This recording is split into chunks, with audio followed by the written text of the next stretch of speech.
Yeah, you got that right.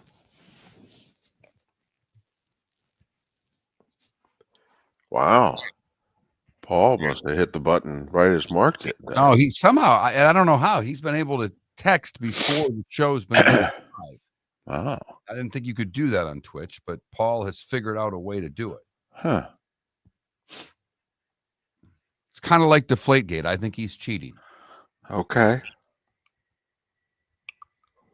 But I appreciate it nonetheless.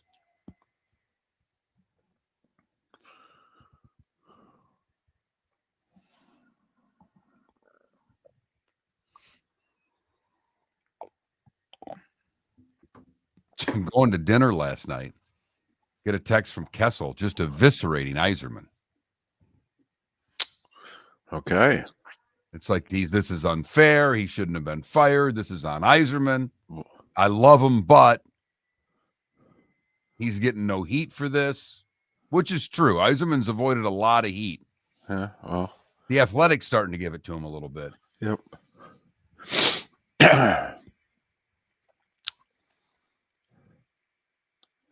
Yeah, the Athletic just pointed out the roster's not good enough. Correct.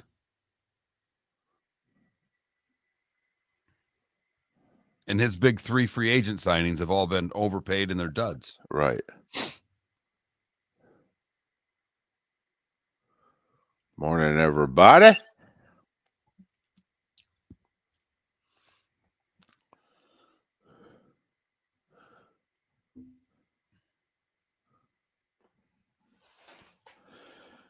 Well, I don't think we're going to invite the Bears to the college football playoff. No.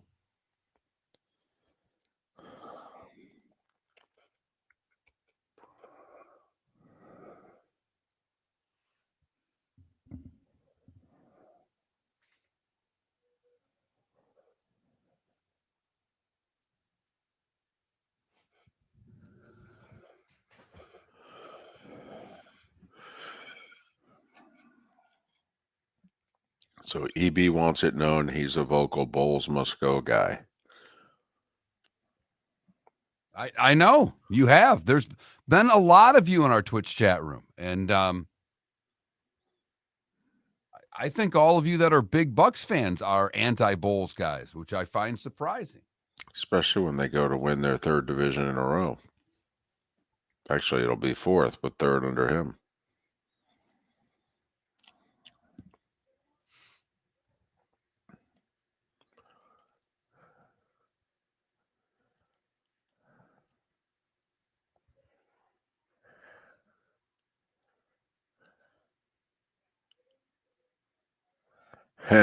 Yeah. EB, that's funny. If they made him do that. I think we all know this year his best defensive personnel have been hurt a lot. I still think the team is flawed.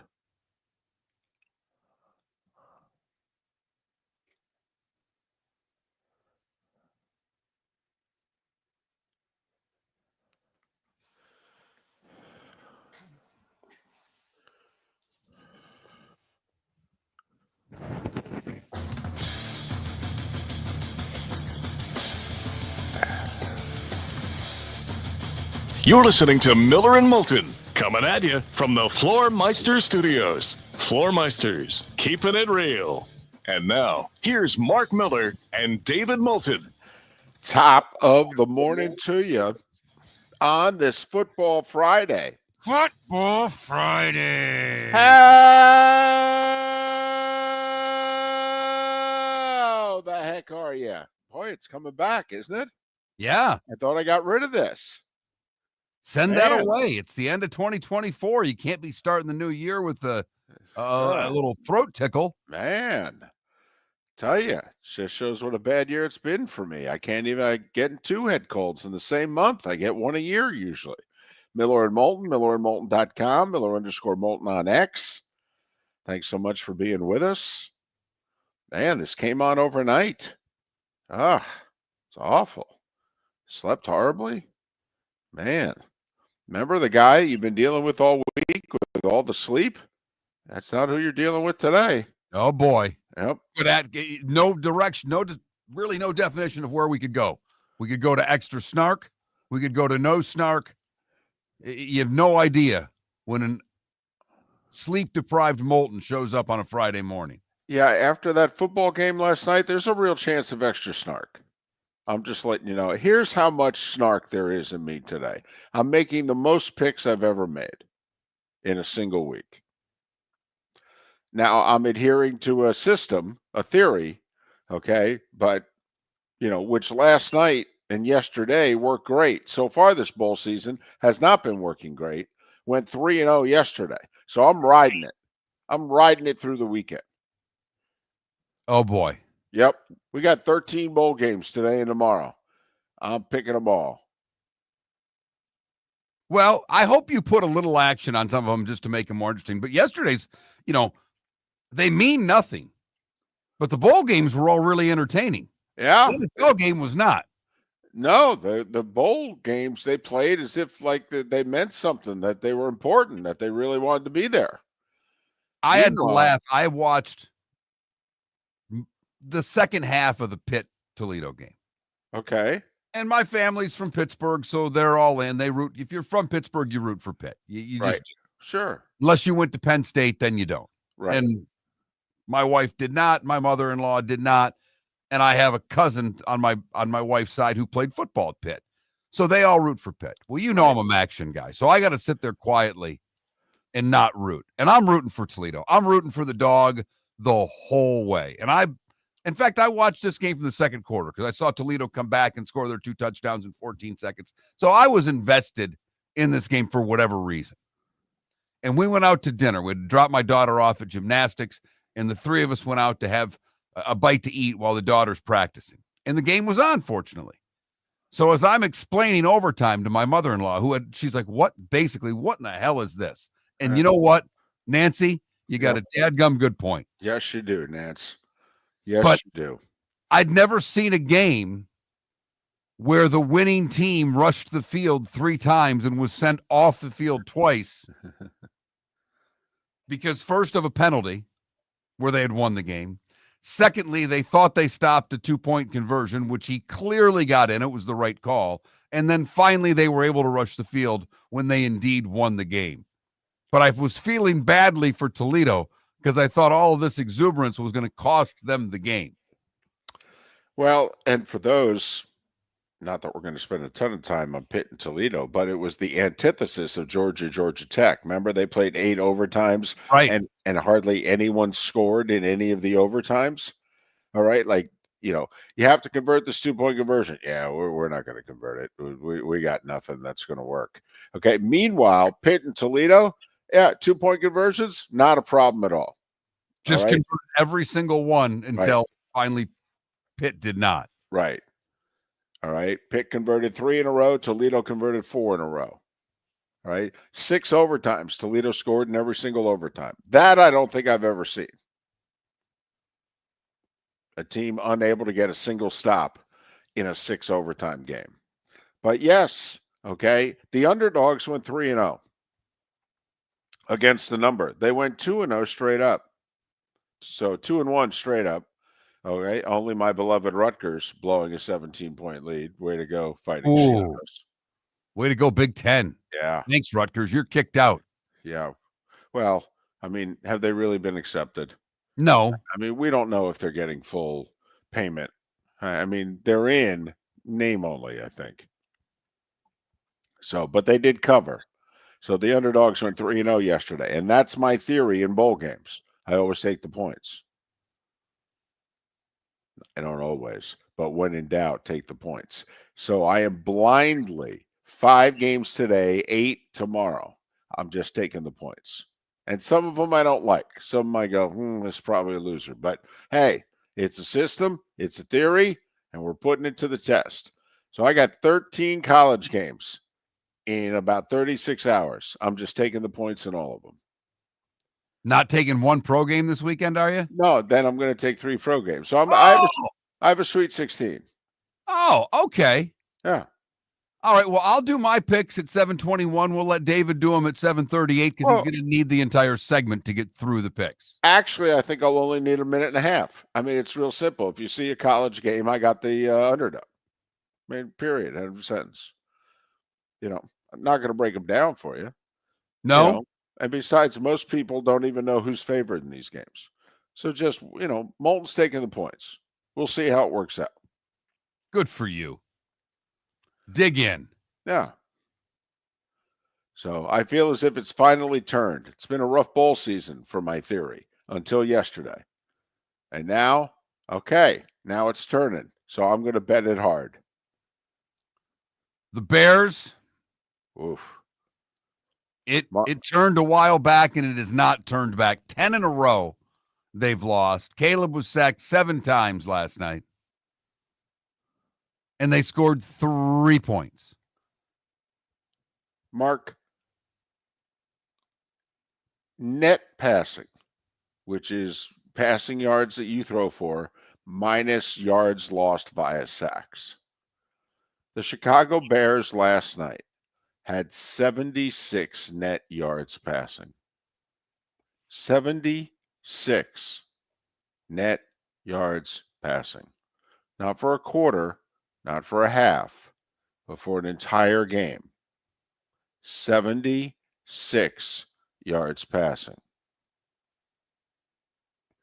Mark, the Bears are so bad, I don't think they're going to be invited back to the college football playoff. That's how bad they are. Indiana will return to the college football playoff before the Bears will. Wow. Wow, are they bad? Caleb Williams now sacked 67 times. 67 times. I believe the only quarterback who's ever been sacked more in a season is the Houston Texans' inaugural season of David Carr. I think he was sacked 73. And probably should have pulled the numbers, but the fact of the matter is that everybody wants to blame this on the Bears' offensive line, and that's not necessarily the problem. Well, no. I mean, we did a Bears game 2 weeks ago on Monday Night Football. The average amount of time that he had until he was sacked was just under 4 seconds. So Caleb holds onto the ball entirely too long. But wow, what a lost year. What organizational malpractice that the Chicago Bears have performed with Caleb Williams. I mean, this is Urban Meyer with Trevor Lawrence all over again. Wow, is this bad? We spent a decent amount of time yesterday talking about the Bears coaching situation, and we'll see what this organization does. Well, but it's tough to have faith at all in them making the right choice for a head coach. Did you stay up long enough to hear the chants last night? Sell the team? Sell the team. Sell the team. Yeah. Uh-huh. Getting ugly? Not early.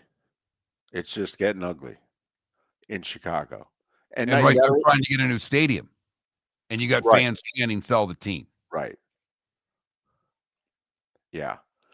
They have to hit it out of the park with this hire. It's got to be someone who's won in the league before. You're right.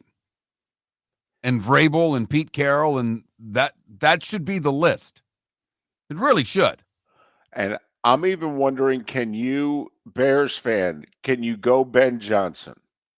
I mean, can you go with the hot coordinator? Because you've got the hot coordinator before.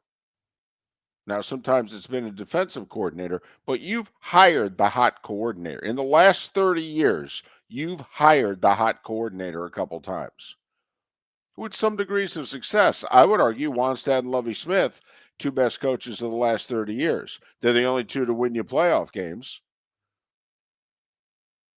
They were a hot coordinator. They were just defensive coordinators.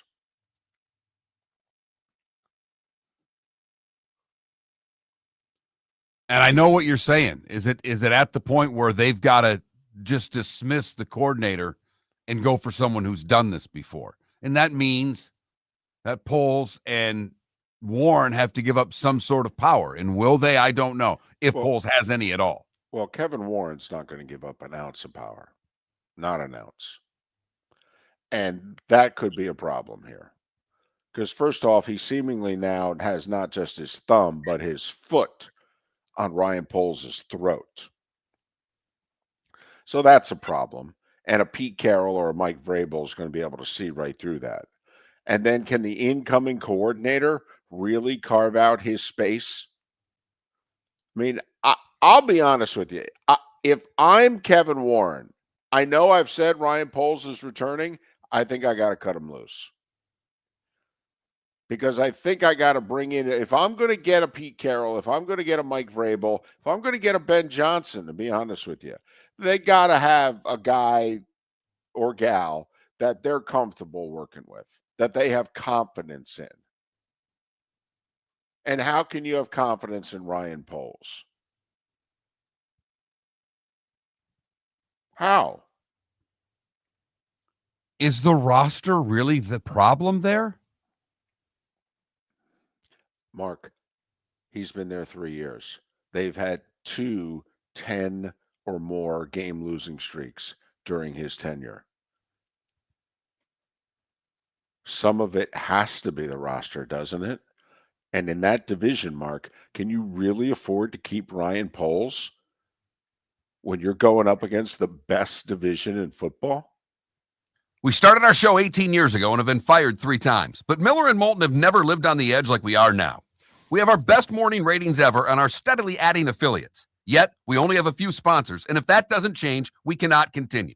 But if you want to advertise on Miller and Moulton, reach out to one of us directly by texting sponsor to 21,000 or by contacting me on X at @MarkMiller or David at @TheDavidMoulton. You can save Miller and Moulton and make your business some serious money by texting 21,000 now. American Paint Supplies, for nearly 30 years, is your one-stop shop for all your coating needs. If you are a designer, a contractor, a professional painter, or a weekend warrior, American Paint Supplies is the place where experts go to get expert solutions. At 6100 Shirley Street in Naples off of Pine Ridge, American Paint Supplies delivers the best solutions with the best products with the best support. Meet Gene and his team today at American Paint Supplies. Call 239-566-2700. That's 566-2700 or online at AmericanPaintSupplies.net.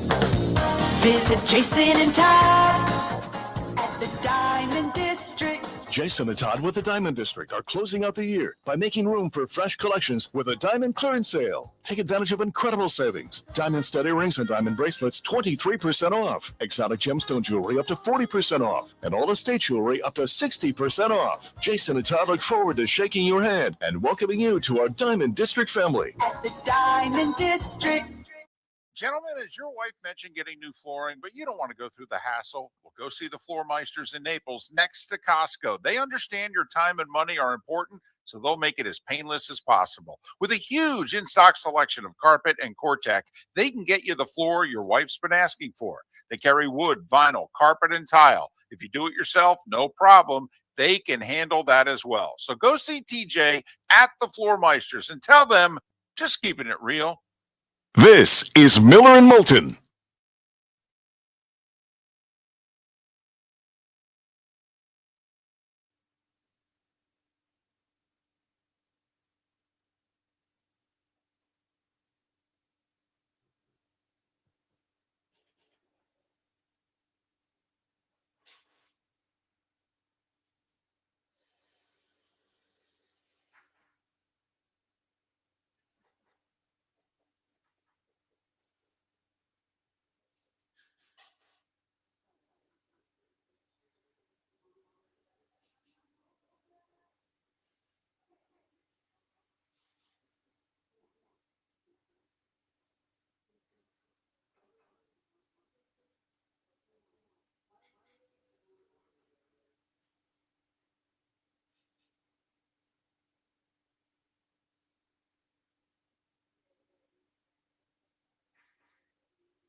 Well, apparently there's a woman who Vrabel actually wouldn't mind bringing with him.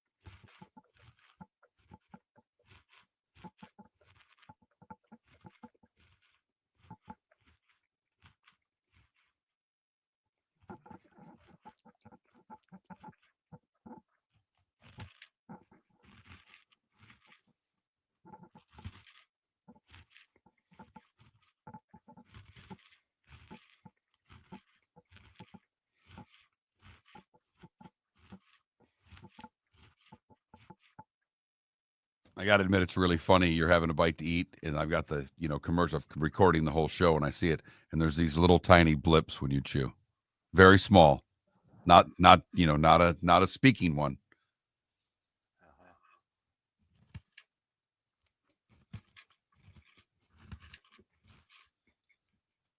It's fantastic.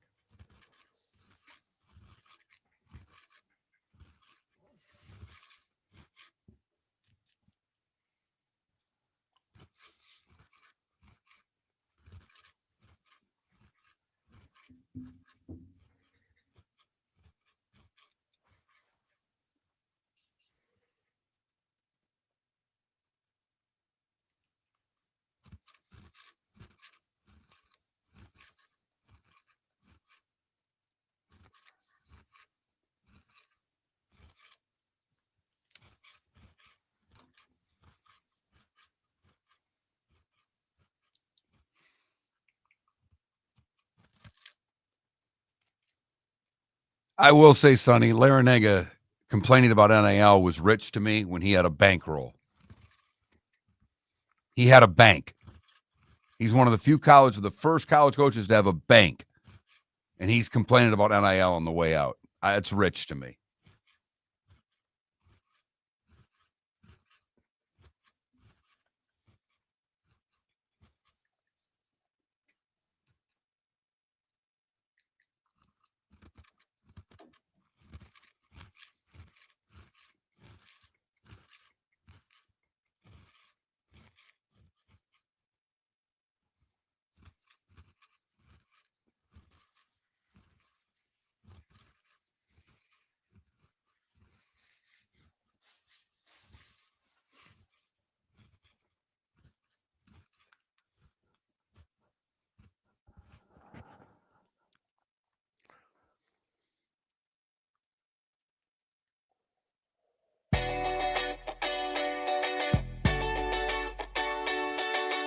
You're listening to Miller and Moulton. And now, here's Mark Miller and David Moulton. 21 minutes past the hour. Miller and Moulton, millerandmoulton.com, Miller_Moulton on X. On this Football Friday. Football Friday. Got a few more left. Second to last one of the NFL regular season. Kind of the calm before the storm next week. Round 2 of the college football playoffs, midweek. Ready or not, here they come. A lot of talk about ratings lately, Mark. Round 1 of the college football playoff didn't do that well. 2 of the 4 games were on TNT. Did that matter? Both games were blowouts. Even the Ohio State-Tennessee game didn't do what they thought it would do. Well, it was 21-0 4 minutes ago in the first quarter. Saturday before Christmas. I think, not the best Saturday. The week before, we've documented a better Saturday to be playing these games. And when will they go to that Saturday? But, so the numbers are in. Netflix, the NFL, highest streaming game ever. Outdid the Chiefs-Dolphins playoff game on Peacock last year. Did about 1 million more viewers Both games did. And this is preliminary. They actually think the numbers will go up 20% when they somehow, some way get final numbers. I don't understand that. I would think that the numbers are the numbers. I mean, it's a streaming service. You know everybody that's clicking on, but that's what I read, that they actually think once they figure it all in, maybe worldwide or whatever, it'll go up. Well, no, because you can only 20%. get the game in the States. Unless you had a VPN, that was only supposed to be available in the United States. I don't think that was the case. Because I read people who watched it over in Europe and that they were watching a chat room live. So that's why I'm guessing I don't think that was the case. Plus, I'll say this, Mark, if you're the NFL, you don't want it only available in the States, right? So, but anyway, preliminary numbers, 1 million more than watched the Dolphins-Chiefs playoff game. Remember that incredibly bad weather Saturday night at Arrowhead. So, of course, the NFL is going to say, boy, are we happy. Mark, I don't know if this matters. If you remember on Christmas Day last year, we had 3 games. And they were all on network television. I know, because we did the last one, Monday Night Football. And it was a good game. I'm pretty sure it was Baltimore at San Francisco, the 2 1 seeds at the time. Last year's 3 Christmas games did over 4 million, close to 4.5 million more on average on network television than they did on streaming. So, Mark, you lost like 18% of your viewership via streaming on Christmas Day. You still beat the tar out of the NBA, still the most streamed product you've ever done.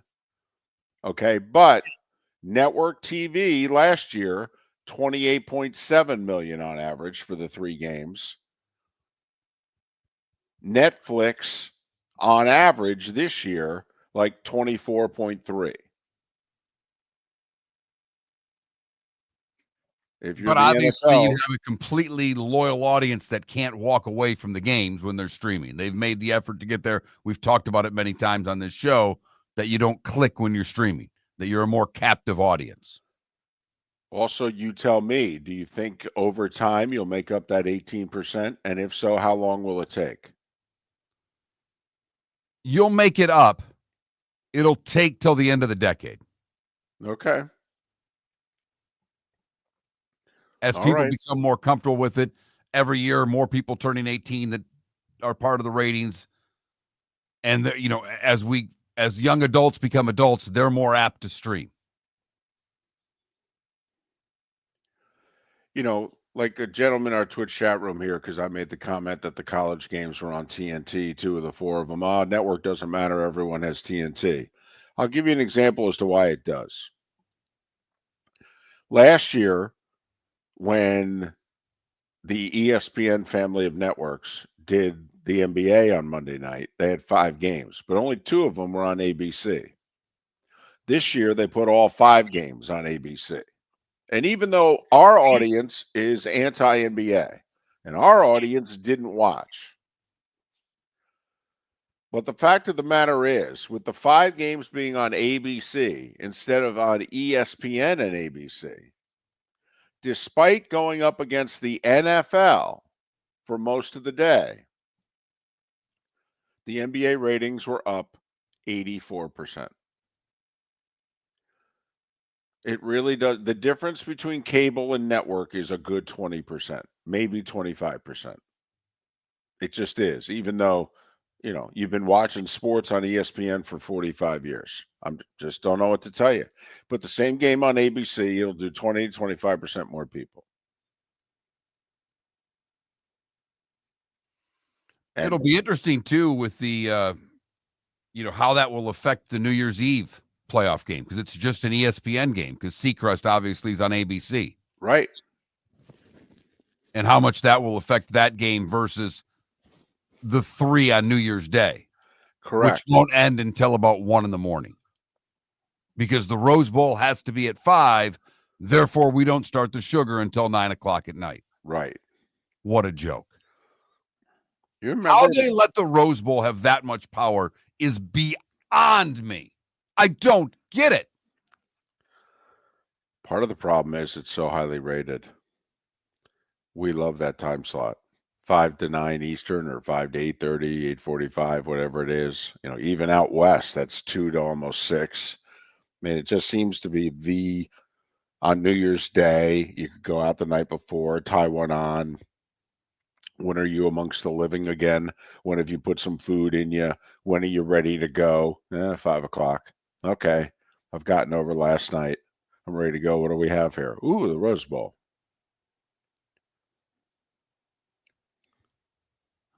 4 and 8 would have been a little bit better. I agree. But you're right. It has way too much power. Always has. But they got some pretty important people lobbying on its behalf. They got the former Big Ten commissioner, who's a paid lobbyist for the Rose Bowl now. So don't see anything happening anytime soon. But the numbers are in. And of course, you know, the NFL's jumping up and down because they get to say it's the most viewers on a streaming platform that they've ever had before. And regular season out-dueling the playoffs. Okay. Good for you. It is about 4.5 million less people that were watching the games than last year on network TV, though. Does that matter? I mean, I don't think it does because, Mark, what does the NFL want more than anything else? Money from as many places as is humanly possible. There you go. Where Mark. did they get the money from? Netflix. $75 million a game.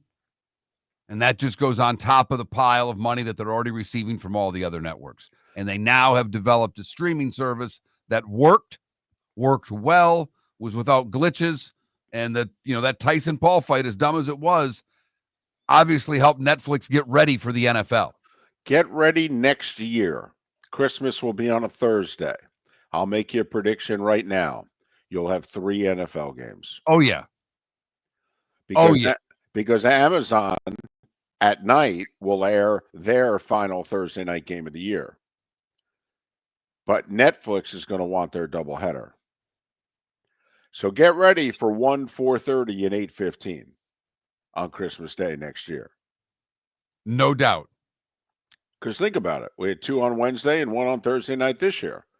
Next year, Christmas on a Thursday. They'll just combine it all into one day. So Christmas will become Thanksgiving, Mark, as far as the NFL is concerned. It's a lot of turkey. It is. Never mind the people that like ham. Never mind the people that like do steak. The starting 5 is next on Miller and Moulton.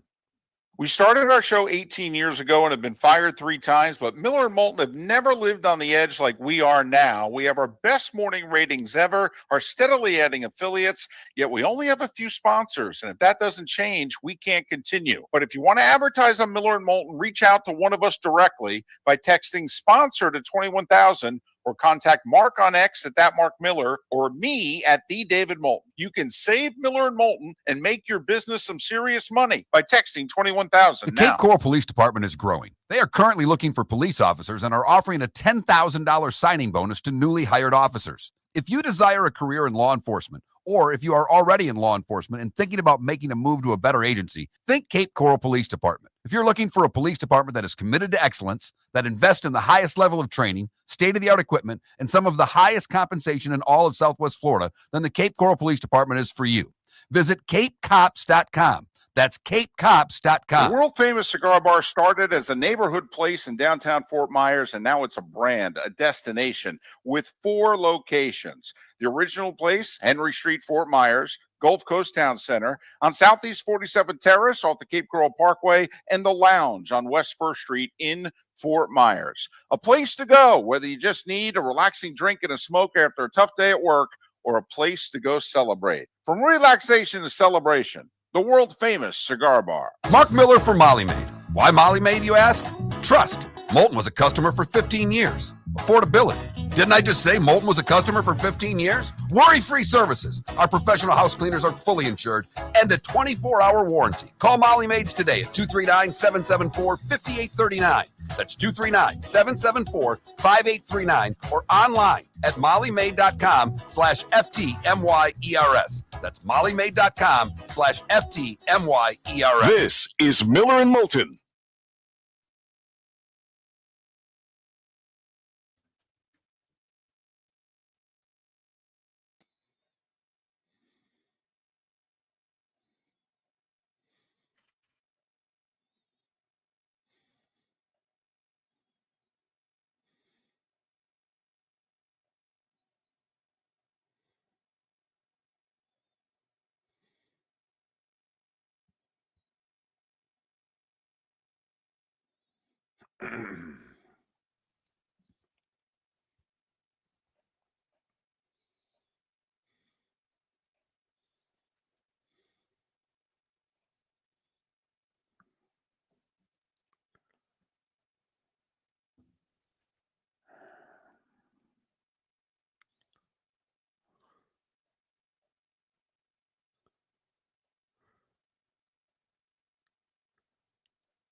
Because the NBA is obsessed with the younger demographic, Wes.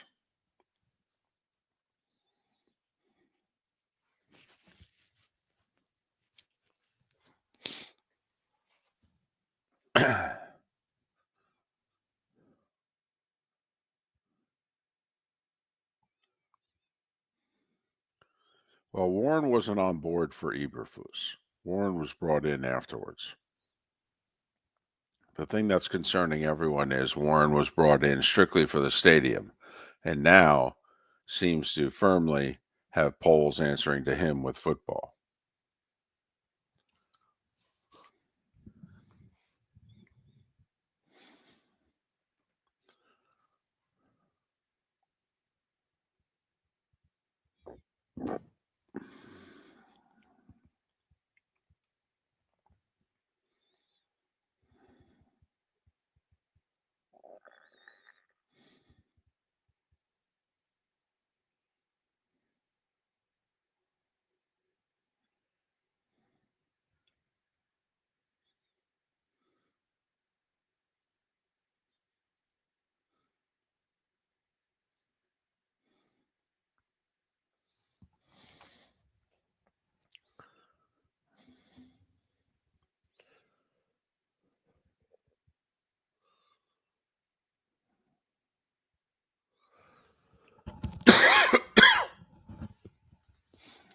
Ah, man.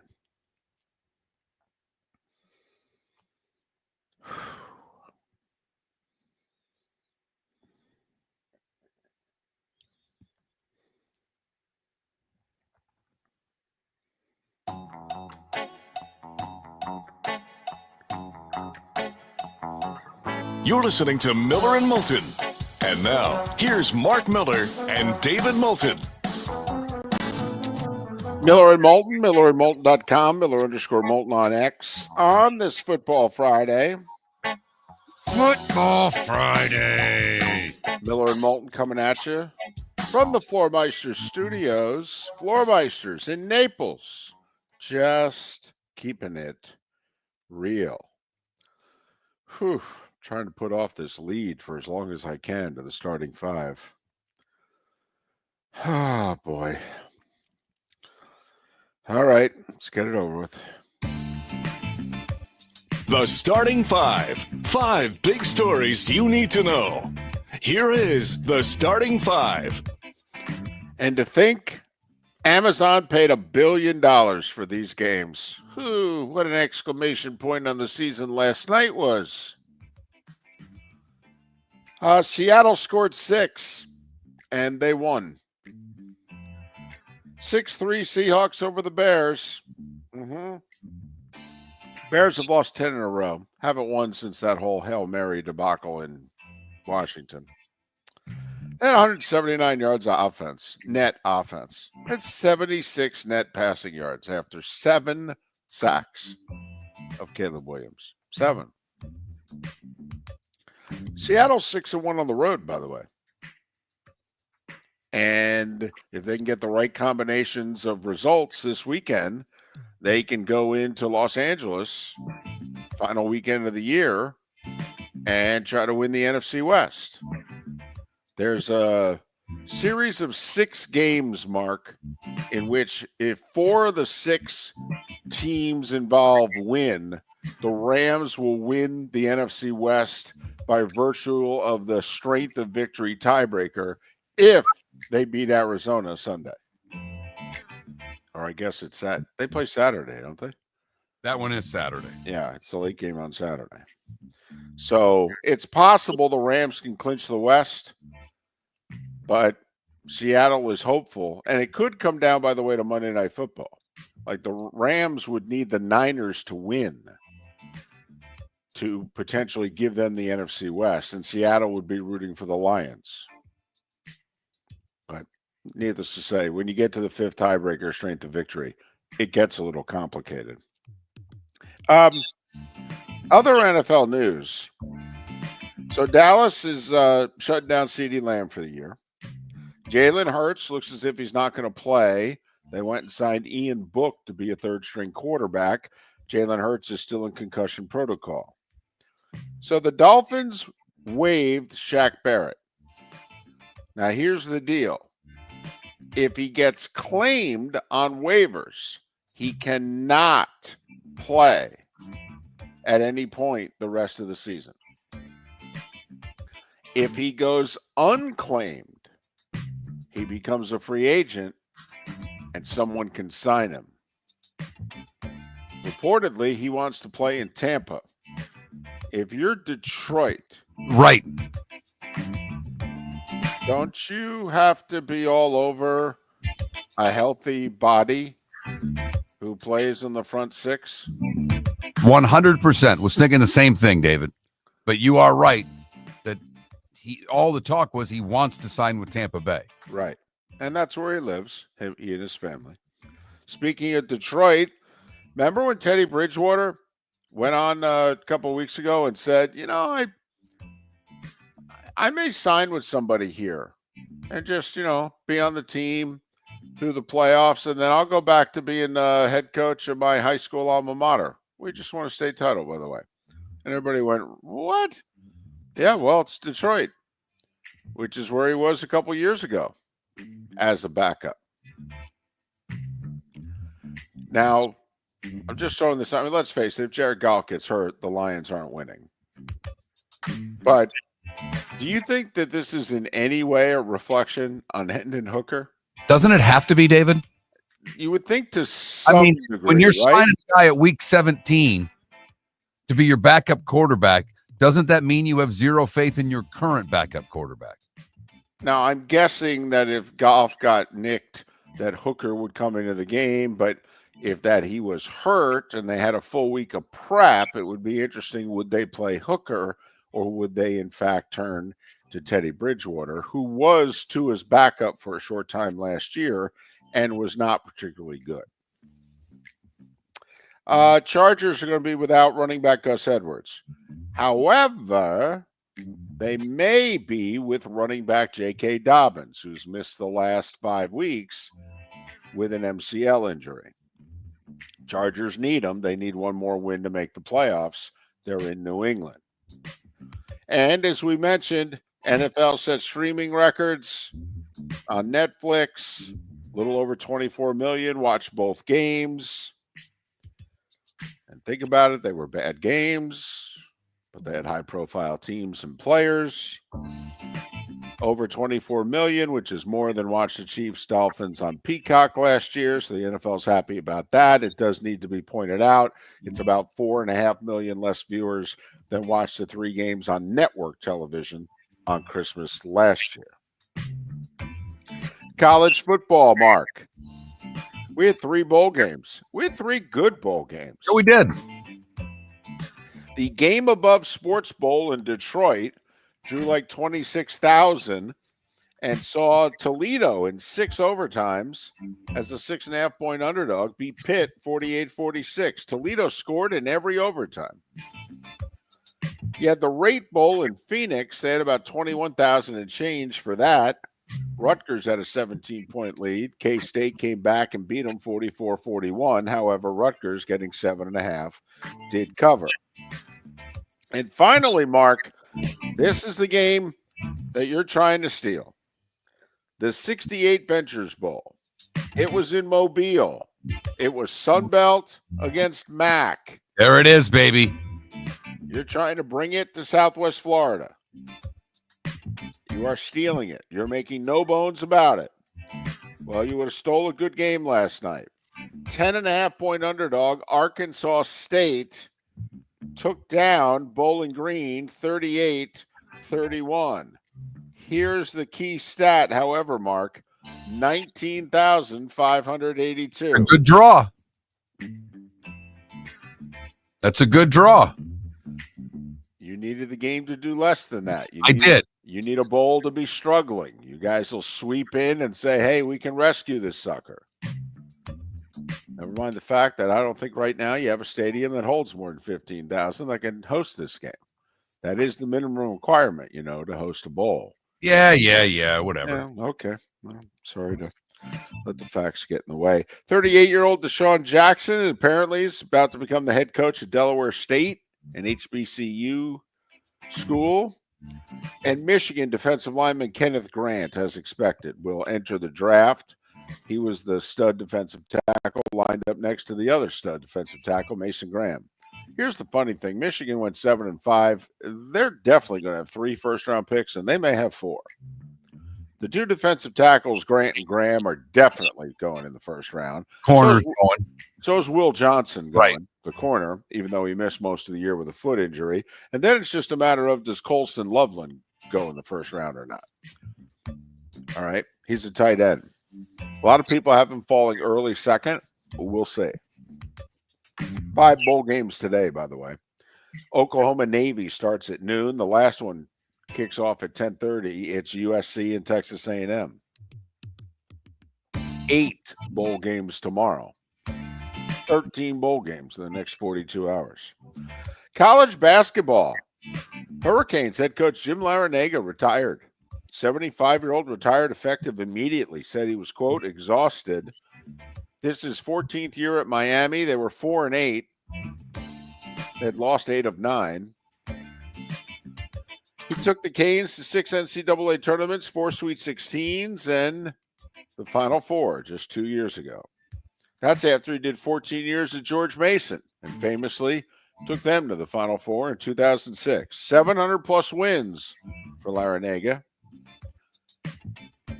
He did, however, look a little bad on his way out the door when he basically said, the whole NIL thing, I just can't keep up anymore.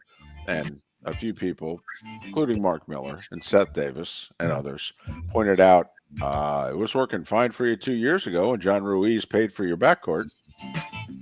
You had a bank, dude. You had a bank. Say this, though, for the ACC. In the last 2+ years, here's what the ACC has lost.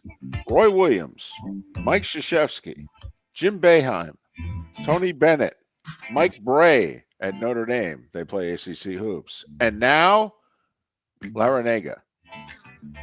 That's a lot of tenure. It is. A lot of esteem, if you will, for a sport in which the coaches have routinely been the stars.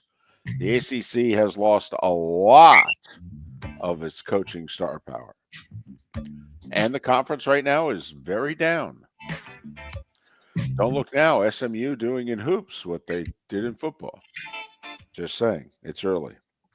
NBA, Pat Riley came out, addressed the Jimmy Butler rumors, which he never does. And he said, I never do this, but I feel compelled that I have to. We're not trading Jimmy Butler. Butler didn't play last night. Third straight game he didn't play. Heat came from double digits down in the fourth quarter. Tyler Hero hit a 19-footer with half a second left. Only game in the league this year in which both teams scored less than 90. This was old school Heat and Magic, 89-88 Miami.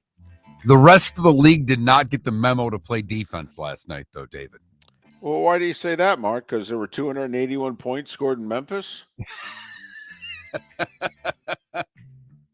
And the Grizz beat the Raptors 155-126? 155. Right. Uh-huh. Why? There was 274 points scored in Atlanta. Right. Hawks beat the Bulls 141-133. By the way, the Hawks were down 21 going to the fourth. 21 going to the fourth, won by 8. Damn. Oklahoma City's won 9 in a row. They beat Indiana 120-114. No Giannis, no Lillard for the Bucks. Tough to win that way. Brooklyn beat Milwaukee 111-105. Does anybody realize the New Orleans Pelicans are 5-26? I know none of you care, but were you even aware of it? I mean, this was a good young team in the West. Apparently, the whole team's been hurt all year. Like they're top 8 at one point. They couldn't dress for a game. They're 5-26. I mean, the Washington Wizards are 5-23. New Orleans Pelicans are the worst team in the NBA. Wizards beat Charlotte 113-110 last night. Combined, those two teams are 12-46. Portland edged Utah 122-120. And Mark, you may have to start paying attention to the Pistons. Yeah, what are they, 13 or 14 and 17, something like that? They were 13 and 17 going into Sacramento last night. Sacramento took a 14-point lead to the fourth quarter at home. The Pistons come all the way back, down 3, final seconds. Jaden Ivey hits a 3, and he's fouled. He hits the free throw with 3 seconds to go. The Pistons win 114-113. The old 4-point play with 3 seconds to go for the win. By the way, the Christmas ratings came in. Highest NBA ratings on Christmas since, well, before the NFL started playing on Christmas, since 2019. Now, all 5 games were on ABC. That helped.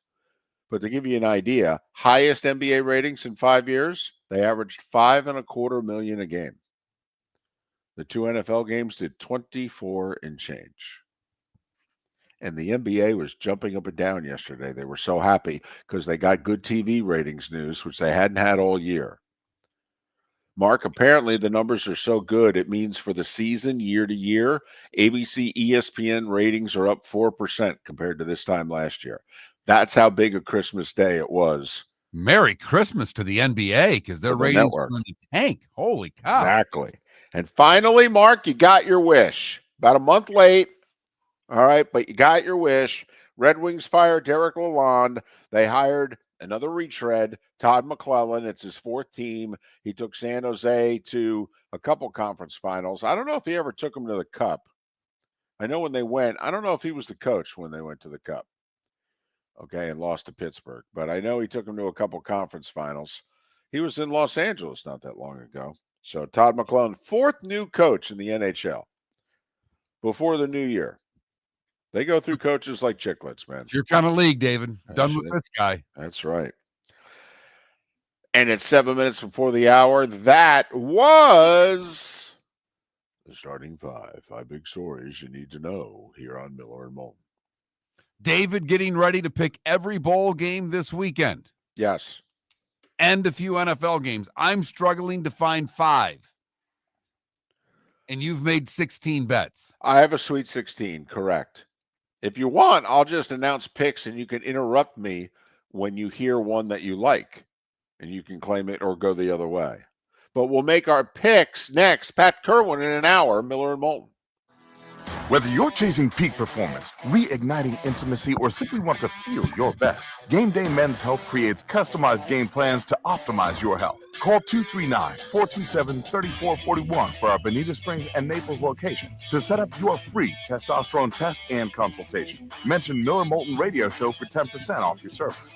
Find your maximum self with Game Day Men's Health, Bonita Springs and Naples, Florida. Call 239-427-3441 today. American Paint Supplies, for nearly 30 years, is your one-stop shop for all your coating needs. If you are a designer, a contractor, a professional painter, or a weekend warrior, American Paint Supplies is the place where experts go to get expert solutions. At 6100 Shirley Street in Naples off of Pine Ridge, American Paint Supplies delivers the best solutions with the best products with the best support. Meet Gene and his team today at American Paint Supplies. Call 239-566-2700. That's 566-2700 or online at AmericanPaintSupplies.net. Gentlemen, as your wife mentioned getting new flooring, but you don't want to go through the hassle, well, go see the Floor Meisters in Naples next to Costco. They understand your time and money are important, so they'll make it as painless as possible. With a huge in-stock selection of carpet and Cortec, they can get you the floor your wife's been asking for. They carry wood, vinyl, carpet, and tile. If you do it yourself, no problem.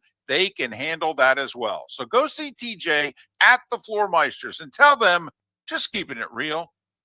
The world-famous cigar bar started as a neighborhood place in downtown Fort Myers, and now it's a brand, a destination, with 4 locations. The original place, Henry Street, Fort Myers, Gulf Coast Town Center, on Southeast 47th Terrace off the Cape Coral Parkway, and the Lounge on West 1st Street in Fort Myers. A place to go, whether you just need a relaxing drink and a smoke after a tough day at work, or a place to go celebrate. From relaxation to celebration, the world-famous cigar bar.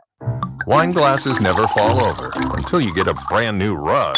Oh, no! Ketchup bottles act normal till you're wearing a new shirt. Oh, you kidding me? And rocks slide peacefully on the road till the day you get a brand new windshield. Then they fly up off the road and attack without mercy. That's why new windshields from Glass Doctor come with our windshield protection plan. Unlimited repairs and 1 replacement for 12 months. Don't just fix it, protect it. Glass Doctor, a neighborly company. Do you have a sleep problem but don't want to wear a CPAP mask? This is Mark Miller for Sleep Treatment Direct. The mask wasn't working for me, and I didn't think I had an alternative. I do. We all do. They have such simple alternatives with greater success than the mask. Visit sleeptreatmentdirect.com. That's sleeptreatmentdirect.com. And if you are like me and your CPAP machine isn't working for you, it's time for a change. Call 239-444-1741. That's 239-444-1741. Sleep Treatment Direct. Sleep safe and sound. This is Miller and Moulton.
Does that work? Huh? Can you hear me now? I can hear you now. Okay. I just mistakenly unplugged myself.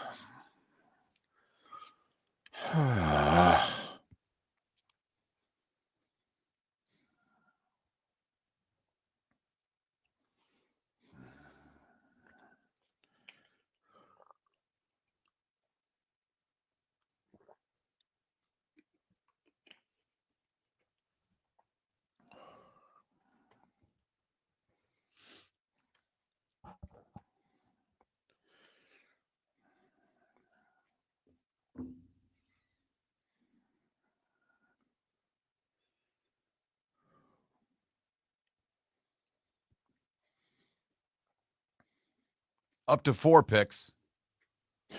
Okay.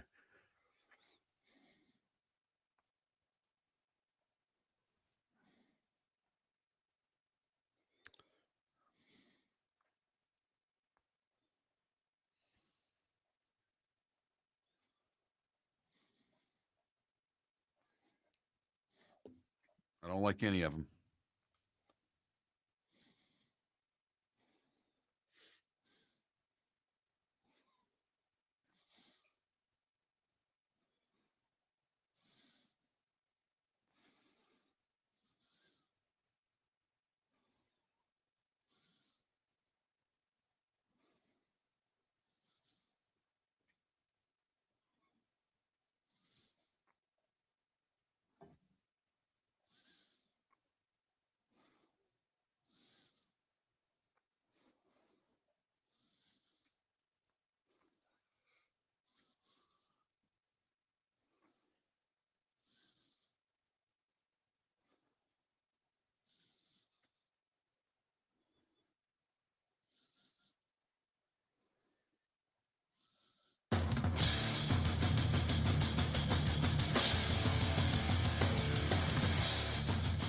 You're listening to Miller and Moulton, coming at you from the Floor Meister Studios. Floor Meisters, keeping it real. And now, here's Mark Miller and David Moulton. Hour 2 of Miller and Moulton on this Football Friday. Football Friday. Pat Kirwan in an hour, JP Shadrick in a couple hours. JP was traveling yesterday. He normally joins us on Thursdays, but he called the Steelers-Chiefs game for Westwood One, so he was flying back from Pittsburgh yesterday morning. So we'll have JP today to talk a little college and pro football. We have 13 bowl games today and tomorrow, if anybody still cares about that sort of thing. And yesterday's bowl games were terrific. 3 games, all pretty darn good. After an NFL Wednesday that was a dud and an NFL Thursday that was a sleeper. Oh, man. Seahawks pick up a big win, though. They're 9-7. Still pretty much the same team they've been the last couple of years, which is why they got rid of Pete Carroll. They thought they were stuck right around the 9-win plateau. They made the playoffs one year at 9-8. They missed the playoffs one year at 9-8. They bounced Pete. So we need to do better. Where are they a year later? 9-7, heading into week 18. Where they'll be an underdog to Correct. finish 9-8 again. Right. But they are 6-1 on the road. We'll deal with the Seahawks and the Rams next week at this time. But Mark, I have made a lot of picks on many occasions over the years. 110 so far this year without ties, David. Correct. And you've made 83. Right. Yes. So I've already made 27 more picks than you. I'm going to try to extend my goal differential, if you will. I'm going to try to take 27 and get into the mid-30s if I can. Mark, the most picks I've ever made on a given week during our 18-plus years together is a baker's dozen. I did that one time. You threatened me with bodily harm. I never have gone to baker's dozen again. One of the things that you've done also is you've moved. So Right. I cannot inflict bodily harm upon you because you're too damn far away. Correct. Now, you can disconnect me, however, which it would have been more difficult to do with me sitting next to you because I at least could have fought back. But, Mark, I have a very simple theory when it comes to the bowl games. You take the points. Now, up until yesterday, I was not winning, but I feel as if yesterday turned the tide. And so now, for about a 40-hour period of time, I am taking the points. I'm taking Navy in 2.5 against Oklahoma in the Armed Forces Bowl today. I'm taking Vandy in 3 against Georgia Tech in the Birmingham Bowl. I am taking Arkansas and 2 in the Liberty Bowl against Texas Tech. I'm taking Washington State and 18 against Syracuse in the Holiday Bowl. That's on Big Fox tonight, by the way, if you're looking for something to watch. And USC began their season in Vegas, beating an SEC team. They're ending their season in Vegas, playing an SEC team. They'll take on A&M, and they're getting 3.5 in the Vegas Bowl.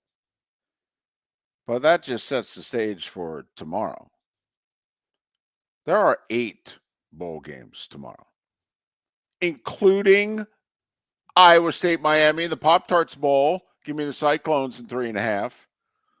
Give me Bill Belichick. Will he be at Fenway Park? Hanging out, watching his Tar Heels take on UConn in the Fenway Bowl? Give me Boston College in the Pinstripes Bowl against Nebraska. I'm getting 4. Give me Louisiana in the New Mexico Bowl against TCU. I'm getting 11.5. I'm getting Colorado State, your wife's alma mater. Tell her they got to come through for me in the Arizona Bowl. I'm getting 2.5 against a beloved MAC team, Miami of Ohio. I don't like this one at all, but I'm stuck with East Carolina in 6 against NC State in the Military Bowl. I really don't like this one. I'm stuck with BYU in 4 against Colorado in the Alamo Bowl. Don't you find it interesting, by the way, that 2 Big 12 teams are meeting in a bowl game? Love it. I think it's hysterical. Because they didn't play in the regular season, right? Exactly. And finally, I can't believe I have to bet against Army. Remember, Louisiana Tech got pulled off the sidelines for this game. Their season was over. But Army's opponent dropped out. So Louisiana Tech's getting 16.5 in the Independence Bowl. So 13 bowl games today and tomorrow. I'm just taking the points. Hoping to go like 8-5. The 3 games I put a little thought into. You know, Tua's never won a game in which it's been below like 48 degrees. Right. And they're favored by 6.5. Mark, do you know what the forecast is in Cleveland? Cold and rainy. Ooh. Give me the 6.5 with the Browns.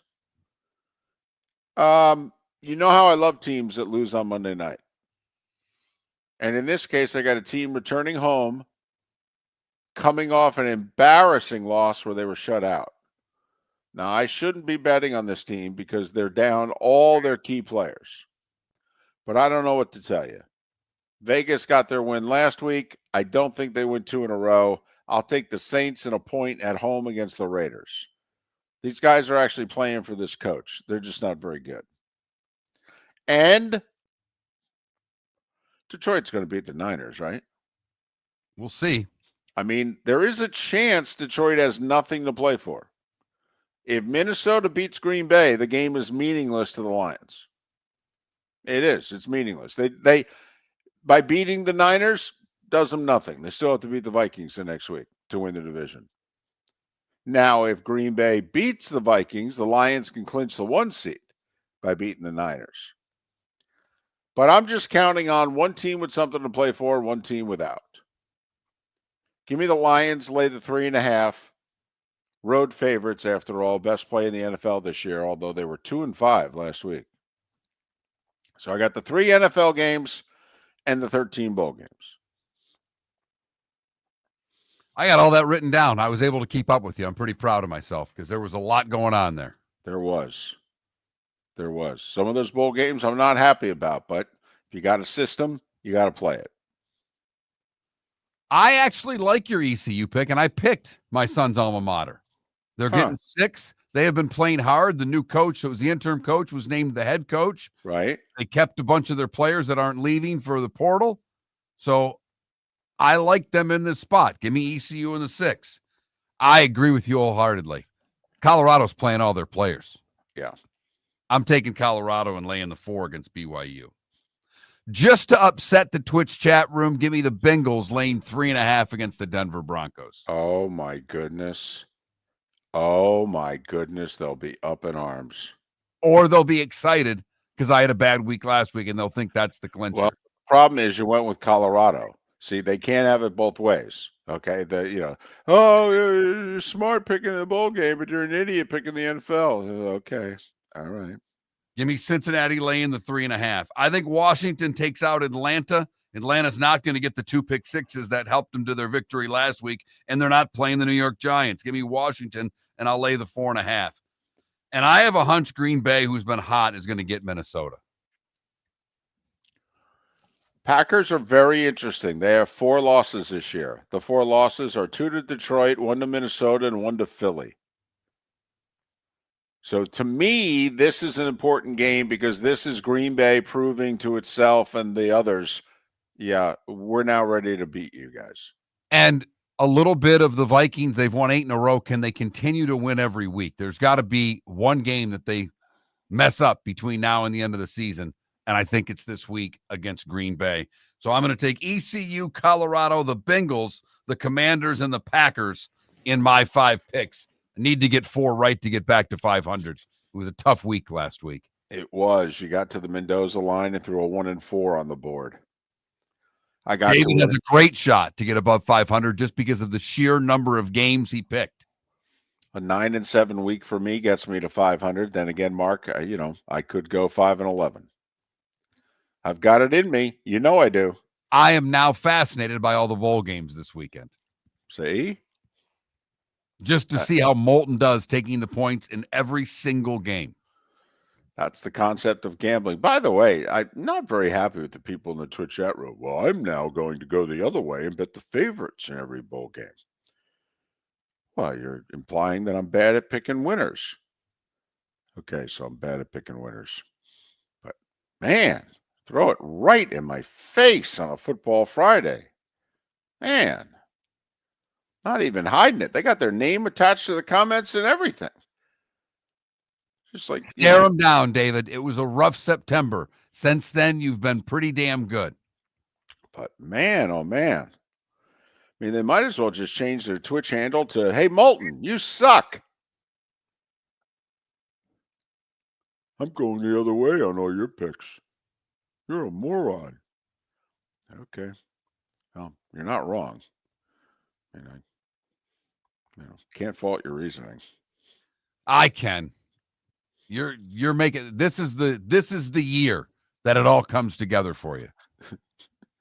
Are you aware it's like the year's almost over? Well, that's what I'm saying. But if you have a big week, then you can go back to picking 5 games next week. Oh yeah. Oh no, I'd love to throw like an 11 and 5 on the board, and then I'll just milk this sucker to the finish line. Damn right. Yep. Uh-huh. And I'll be trying to add picks on throughout the show. I did not feel it. I felt it last week and fell flat on my face, and now I'm gun shy. A lot of big numbers in the NFL again. Yeah. It's a big risk by me to get so close to being back over 500. I should have just played it safe and gone with 5. I really should, but Miller and Moulton. No Lee Sterling. Remember, he made his picks last week. By the way, he did get his big play right. He had Notre Dame laying 7. That was his big money play last week. So Lee was all over that. And his other pick that hasn't happened yet will happen this weekend because he liked the over in the Iowa State-Miami game. Yeah, he thinks both teams are going to get in the mid to high 30s and the over-unders in like the mid 50s. So he loves the over in the Pop-Tarts Bowl. Could go for a Pop-Tart right now. I should have left the toaster here. I actually took all that stuff home. I could have been cooking Pop-Tarts up all morning. But took them home. Daughter still hasn't had one.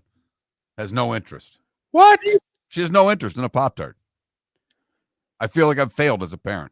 Well, I don't want to pile on, but I feel you have too. I'm just taking it from the folks in the Twitch chat room. Okay. See, they're coming after me. So I figure now I got to come after you. Who are you coming after?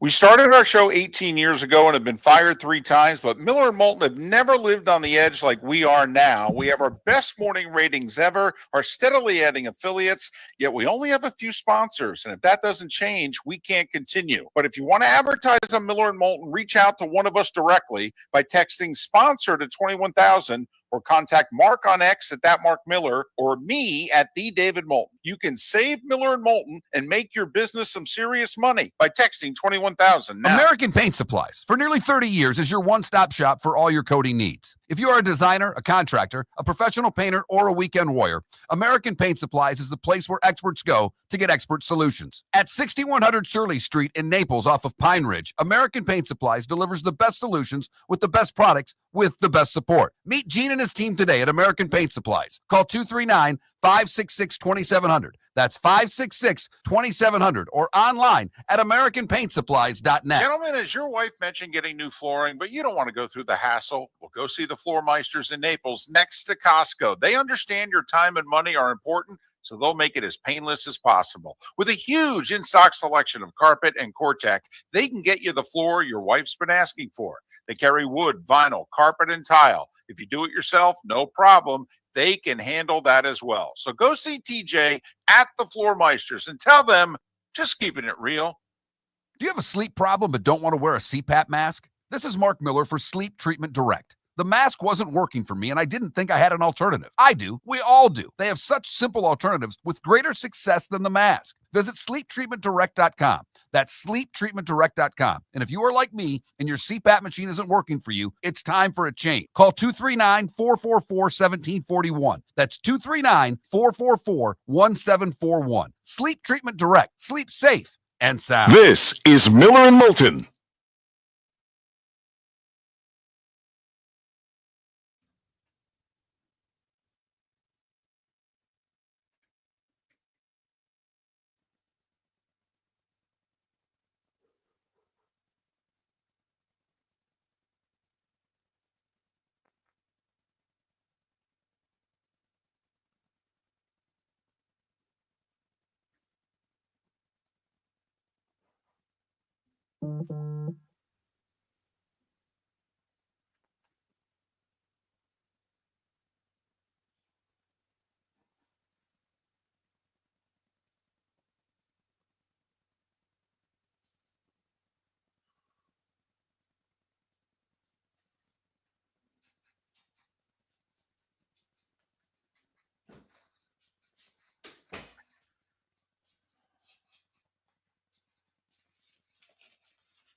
E.B. Hill, that's disturbing, but good job.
You're listening to Miller and Moulton.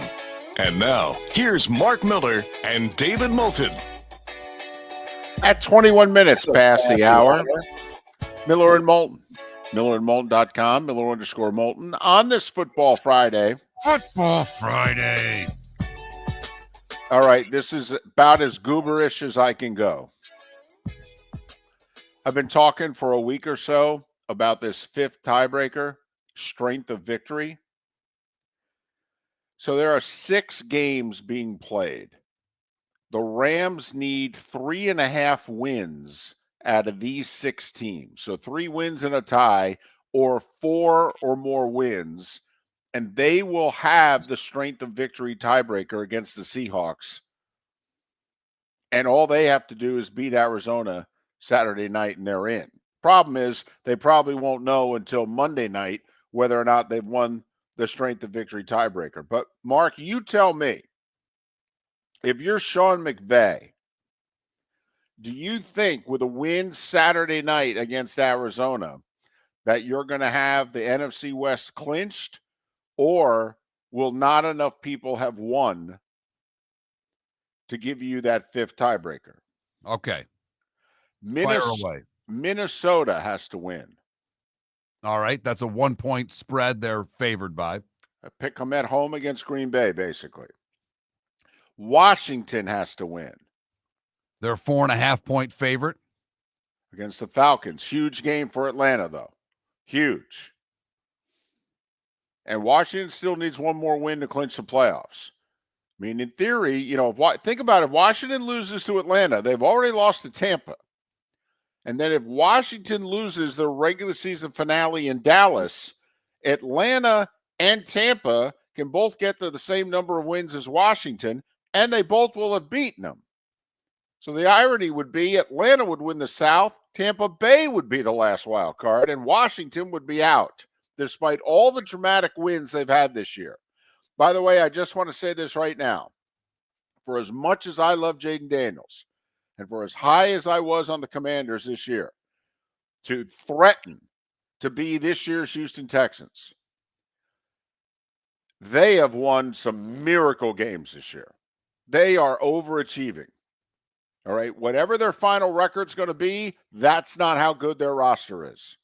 I hope they realize that when they get bounced in the first round of the playoffs and they're an 11-6 team or something like that. Don't do what the Giants did 2 years ago and think, well, we made it to the division round. We're a really good team. No, actually you're not. You totally overachieved this year. You still need 15 more players on your roster. Go get them. I hope Washington comes to that conclusion despite how well this year is going. All right. So Minnesota, Washington, San Francisco, which is the funny thing, because what if it comes down to what if 3 of the 5 teams have won for the Rams? The Rams have to root for the Niners, which is very against their way of thinking. But then the Monday Night Football game, it's not just a big deal for the Lions potentially, but it's actually a big game for the Rams and the Seahawks. Do you like the Niners' chances Monday night against the Lions? I do. Okay. All right. I do. You're really worried Detroit doesn't win another game, aren't you? I am. I thought they'd beat Chicago. They're going to struggle with San Francisco, and they play Minnesota the last week. We'll see what that means. All right. So that's the 3 NFC teams that the Rams would like as many of them to win as possible. Minnesota, Washington, San Francisco. Here are the AFC teams. Cincinnati. They're home for Denver. Big game. Cincinnati's chasing Denver. Denver's a win away from making the playoffs for the first time in 9 years. Cleveland. They're home for the Dolphins. They're going to get Tua in bad weather where he's not any good. And then Buffalo. And obviously that's the easiest one. Bills are 9.5-point favorites over the Jets. Now, the Bills do technically need one more win to clinch the 2. Because remember, they're a game ahead of the Ravens, but they lost to the Ravens. So they need to win one more game to technically be the 2. So to review, Mark, do the Rams get 4 of these 6 teams to win the 5th tiebreaker? Minnesota, Washington, San Francisco, Buffalo, Cleveland, Cincinnati. Do 4 of those 6 win? I think it's going to come down to Monday night. I really do. We're going to be in our production meeting, and we're going to be explaining to Joe, we're going to have to put a graphic on the screen. You're going to have to explain the 5th tiebreaker. I'm sorry, what? Yeah, strength of victory, Joe. Really? We're going to have to spend time on this? Yes, we are. The Lions are not only playing for the Lions, they're playing for the Rams. What? So, because the Rams are a game ahead of Seattle. Now, this is assuming the Rams 6.5-point favorites win Saturday night at home against Arizona. If they lose, then this doesn't apply. Because then it'll be real simple. Rams and Seattle will be tied. They'll play week 18. Winner wins the West. And that'll be on Sunday Night Football. Yes, it will. Well, no. Detroit, Actually, it depends on what Detroit, Minnesota has left to play for.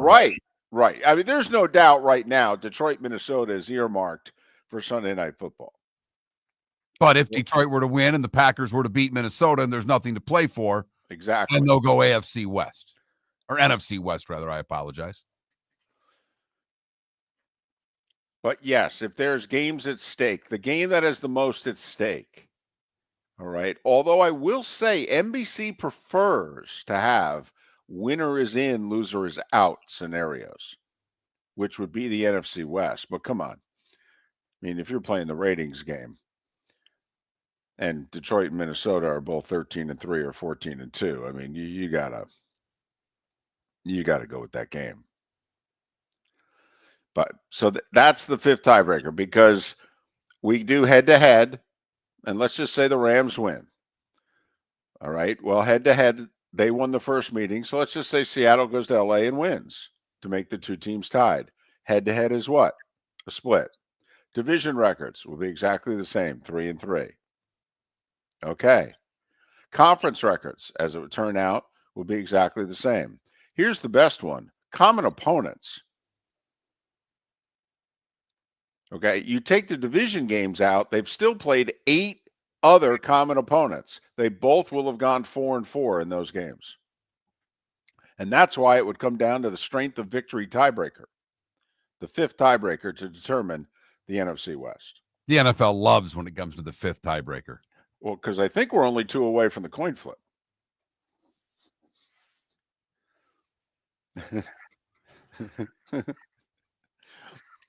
Listen, you know how much I hate the coin flip. All right. But I'd love I mean, do you know they did coin flips for like the first overall pick of the draft back in the day? Yes. Like AFL, NFL, and it's like, all right, who are we going to do this? Well, here's my question. Who calls it? The home team, David. Yeah, exactly. Right. Thank you, Mark. And I know you're being sarcastic, but yes, seriously, I am. Who calls it? Who's the home team? You know that's what I want. I think the home team should determine every coin toss. But I think there should not be no coin toss. Right. I mean, I'd rather have rock, paper, scissors as the 7th tiebreaker, to be honest with you. So that would be something. Might as well. Instead of the coin flip, we go Rochambeau to see who gets the last playoff spot. That would be fantastic. So anyway, that's about as gooberish as I can go. All right. We just broke down the 5th tiebreaker. Correct. Strength of victory, right? Right. Involving the Rams and the Seahawks also. 2 teams that have huge followings for most of our markets. In fact, I don't know if they have a following. I mean, if you were to see someone wearing gear from either team, you would stop them and say, how's your vacation going thus far? Correct. I don't think there are 13 Rams and Seahawks fans listening to this show. And we're in 6 different markets. 21,000. Right.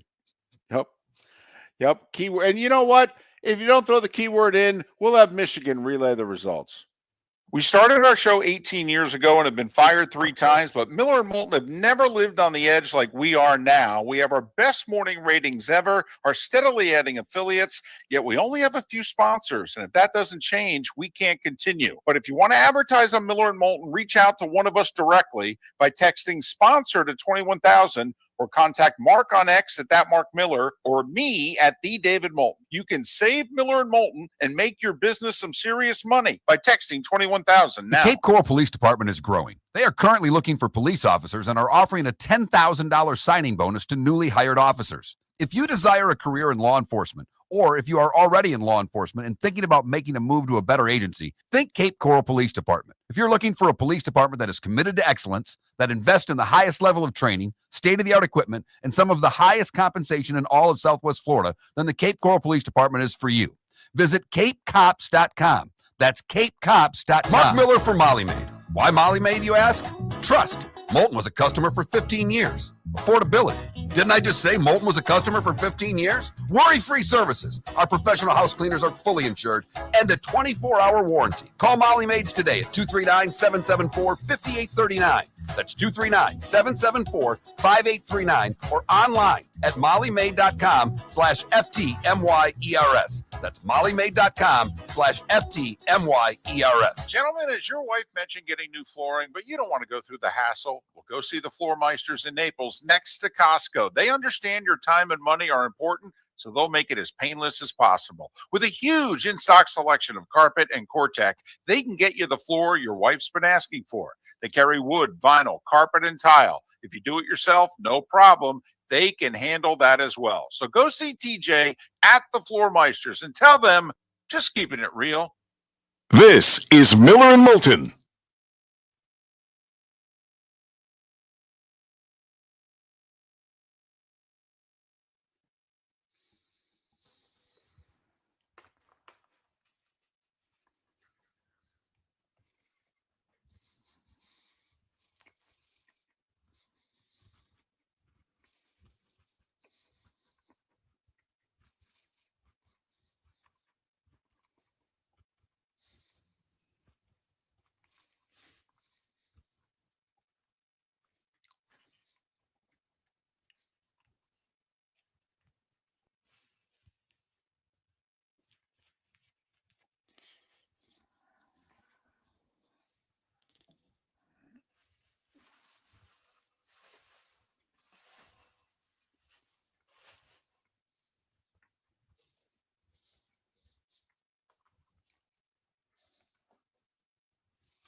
I don't think so, Sonny. Bob Huggins? I don't see it.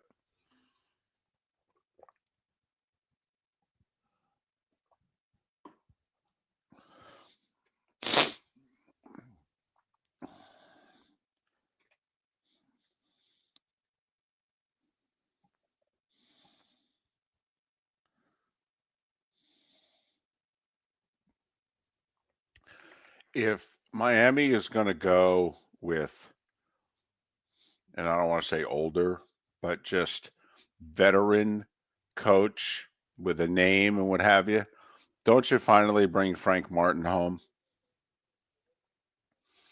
I mean, he's at UMass now.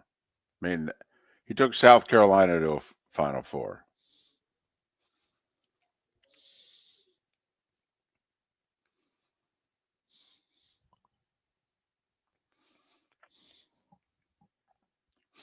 Johnny Mack, they weren't allowed to, until yesterday, make any moves for 3 days.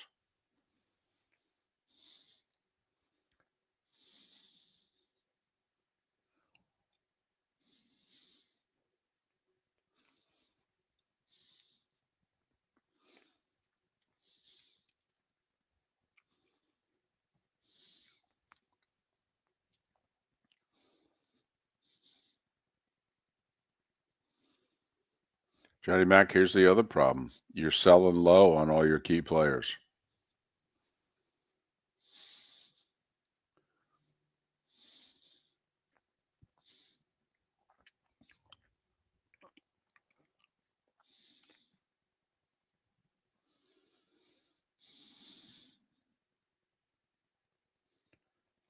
I may just hold on to them and sell them in the off season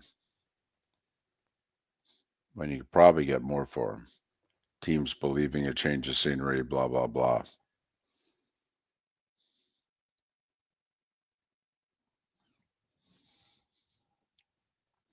Chris Kreider has 1 assist so far this year.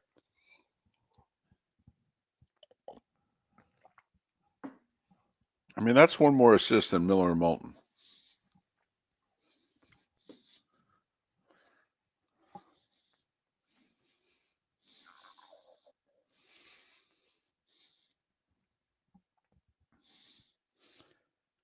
Yeah, he's on the number 1 power play, I'll tell you that. Looks like the rest of the team sucks.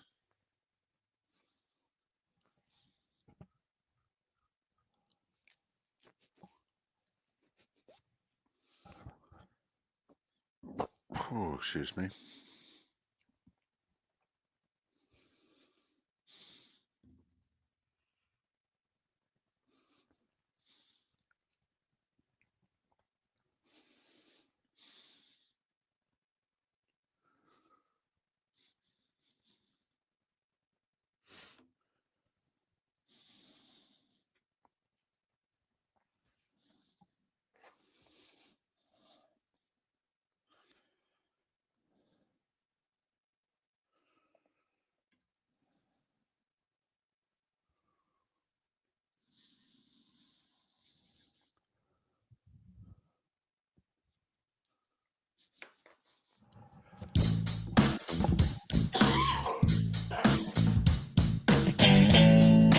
Welcome back to Miller and Moulton. Text the guys what's in your mind at 21,000. That's 21000. And now, here's David Moulton.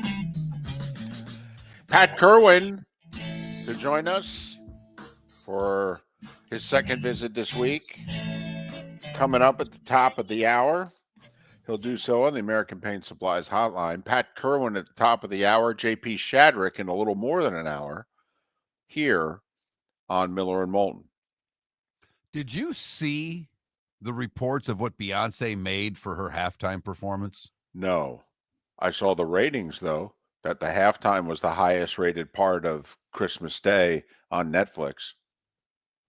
Yeah, what did they call it? They actually had the Beyonce Bowl. Is what they referred to it as. 13 minutes, by the way. Right. I mean, that's a full NFL halftime normally, just so you know. I mean, the clock starts as soon as we go to break, and it's 13 minutes till kickoff. The NFL doesn't mess around. You know, there are no bands at halftime of the NFL. And we're not being sarcastic when we say that. I mean, the games have gotten longer and longer in college football. One of the things the networks have gone to the conferences and the schools about and said, hey, do both bands need to perform? And they're like, yes. If a band makes a trip, the band performs. Yeah, they get their 3 to 5 minutes out there as well, or 5 to 7 or whatever the hell it is. But Beyonce, and she did a handful of songs, as you said, 13 minutes. You want to take a guess at what she made? Did she make $1 million a minute? Oh, yeah. I was going to say 15. Little low. 20 are the reports is what she made. That's never mind the production costs. You know, this just in. She had a few people with her. Did you see the entourage Oh, I know. that she had? The dancers and what have you? Never mind her daughter. And the people that sang with, Post Malone and all the others, right? Right. My guess is they didn't do it for free either. I'm guessing 20 million was the whole enchilada, though. I don't think Netflix paid her 20 million and then paid all the artists on top of it. Tell you what, though, they might have.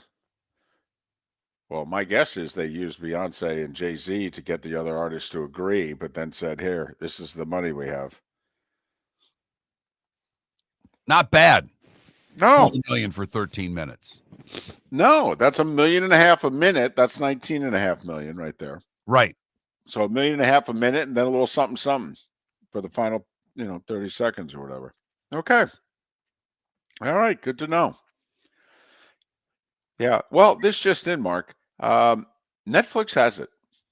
So does Amazon, which is why people like me are just going to have to, at some point, get over it. Now, I'm a big Beyonce fan.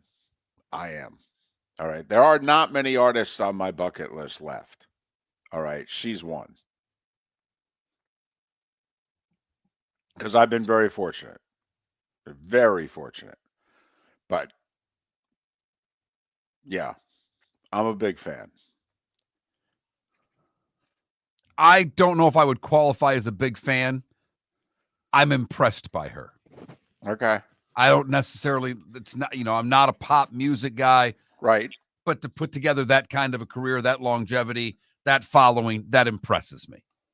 Yep. And I'll never say a bad thing about Taylor Swift or Beyonce ever in public for fear of what could happen to you. Yes. I'd rather you just disparage your wife, to be honest. Okay. I think there'd be less repercussions. Maybe not in the house, but overall. Yeah. The house is only so big. Okay. The Swifties and the Beehive, huge. Huge. Don't go there. I mean, you get $20 million for a halftime. I know.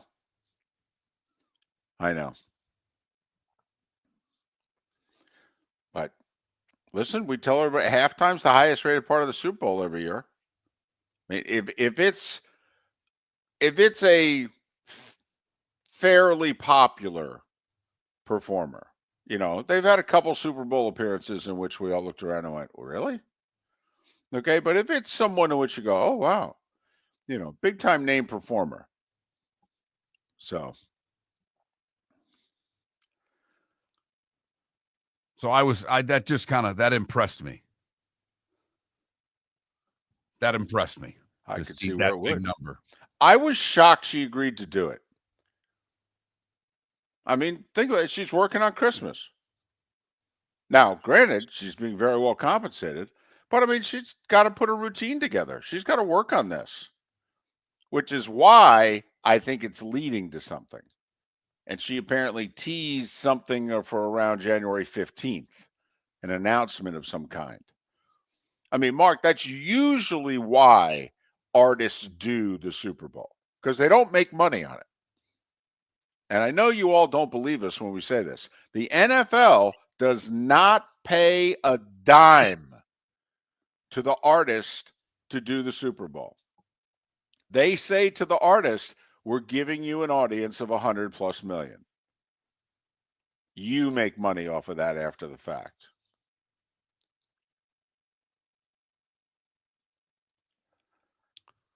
So there's a little money, entertainment, football all mixed together as we get ready for a ton of NFL tomorrow. And let's just hope it was better than the first 3 games we've had this week. Okay, we got 2 games tomorrow in which teams know if they win, they're in. Do you think they'll win? The Chargers in New England face the Patriots. I do think the Chargers will win. The Chargers are very banged up. J.K. Dobbins may be back. That would be big for them. It would, but can you really count on them? I mean, he's missed 5 weeks with an MCL injury. All right. If he comes back, there's no Gus Edwards. I mean, who's he splitting carries with? I mean, is Justin Herbert going to have to play like he has the last few years and chuck it 40 times to win? And is that a winning formula in late December in Foxborough? Normally, no, but this is a bad Patriot team, so I think that the Chargers can get by. Well, they win, they're in. They lose. I mean, I will say, the last 2 games of the year, the Chargers are on the road for both, but it is the Patriots and the Raiders. By the way, I think the Chargers getting a little bit of a break. I think it's just supposed to be cloudy and 40 in Foxborough. I don't think it's supposed to be awful weather. The Chargers have won 11 of their past 13 games when playing in the Eastern time zone. So the whole west to east, that's usually not advantageous for teams, hasn't bothered the Chargers one bit. And then we've got the Broncos. They win, they're in. They're taking on the Bengals. These are the first two games tomorrow, by the way, 1 o'clock and 4:30. The triple header tomorrow is on NFL Network. Not Now- the same schedule they went up against college football with. No, a little different. Just saying. Yep. But And do the on Saturday, Broncos going against bowl games, they put these three up. right? And like we joked about with these streaming ratings, are these the last three games that are ever going to air on the NFL Network? The league saying to its employees, "Hey, sorry, don't know what to tell you. We don't get any money for doing this. Put these All right. on the open market, we get lots of money." Netflix is willing to pay us $75 to $100 million a game. I don't know what to tell you. You guys aren't working anymore. But can Denver get it done, Mark? They had that solid halftime lead against the Chargers. I mean, the good news for both the Chargers and Broncos, they have a couple extra days to prepare. They played 2 Thursdays ago. So even though they're both going on the road and the one having a more challenging situation, Denver actually an underdog, but they do have a couple extra days of rest, which this time of year is always good. But Mark, does Denver get it done? Because if Denver and the Chargers both win, it's bye-bye Indy, bye-bye Miami, and bye-bye, obviously, Cincinnati, because Denver will have won at Cincinnati's expense. I mean, if the Chargers and Broncos win, Mark, the 7 playoff teams in the AFC are set with 1 week still to play, and then we're just determining seeding in that conference in the final week. I think the Bengals win. I picked them earlier in the show, laying the number. I just think that it'll be fascinating to see what Chase can do with Surtain on him. I mean, what a matchup that is. Well, I have to believe that the Broncos travel Surtain because they didn't, that Monday night game that we did with the Browns, they didn't travel Surtain for the first 3 quarters, and they let Judy have, nearly 200 yards receiving until finally it was kind of like, you think we should put our best guy on him? Stop, having them line him up against our number 2 corner, which was really their number 3 or 4 corner. And Denver had a problem at the slot position that game too. See, Mark, that to me is interesting here. I mean, first off, I think you're right that Denver has to put Surtain on Chase. How can you not? I mean, that just seems simple to me. I'm sorry. But then even if they do, in theory, shouldn't the coaching staff and Burrow look at T. Higgins and go, dude, Today is your day, bro? You should eat them up. You think you should be paid like a 1. You think you are a 1. Nobody else on that team can cover a 1. You got it? That, to me, is the game for Denver. I mean, that's if Surtain can keep Chase to seriously, 6 for 84. Wouldn't you jump up and down? No touchdowns? If Surtain could hold Chase to 14 yards a catch for about 6 receptions? Would be a huge day. The other side of that comes is Denver sacks the quarterback more than any team in the league. They get after quarterbacks. And Joe Burrow takes a sack or 2 here and there. Yeah, he holds on to the ball. He does. So those to me are a couple of the storylines in that game, but I think the Bengals get it done. And if they do, then there should be some drama heading into week 18 that Denver will at least have to beat Kansas City, even if the Chiefs are mailing one in. They'd still have to do it. But you got to feel really good if you're a Chargers or a Broncos fan. Okay, not only do you have 2 opportunities tomorrow, but even if by chance you lose, if you're the Chargers, you got the Raiders final week of the year. And if you're the Broncos, you have a Chiefs team with literally nothing to play for. Very likely to not play many of their key players with nothing to play for.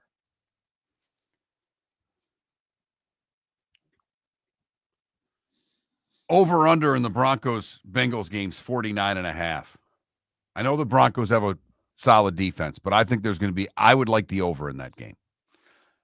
Vegas is basically saying, give or take the half point, 27-23 Cincinnati. If I'm Denver, I am thinking I need to get to about 28-30 to win. I know I've had a terrific defense and all that, but don't you think that with the way Burrow and the offense are cooking, that you probably need to be a touchdown a quarter guy? Absolutely. 100%. You can't go in playing Cincinnati with the way that offense is going and think that 23, 24 points is going to be enough, even as good as your defense has been this year.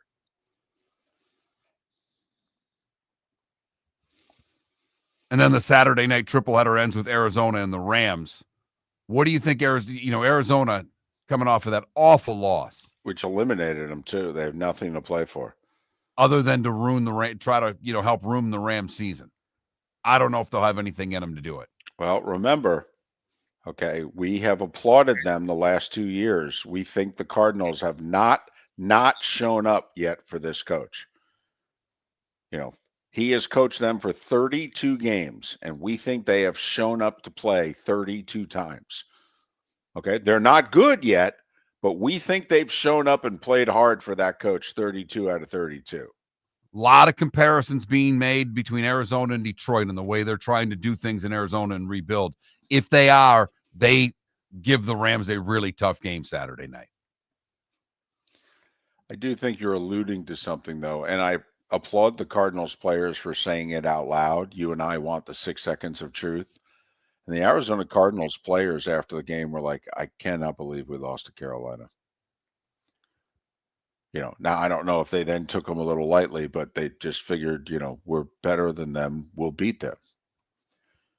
And also they had a dramatic way to tie it and send it to overtime. I mean, didn't they complete a couple passes and kick nearly a 60-yard field goal to force overtime? I mean, and they just thought, hey, we're gonna get out of here with a W, and we control our fate, if you will, going forward.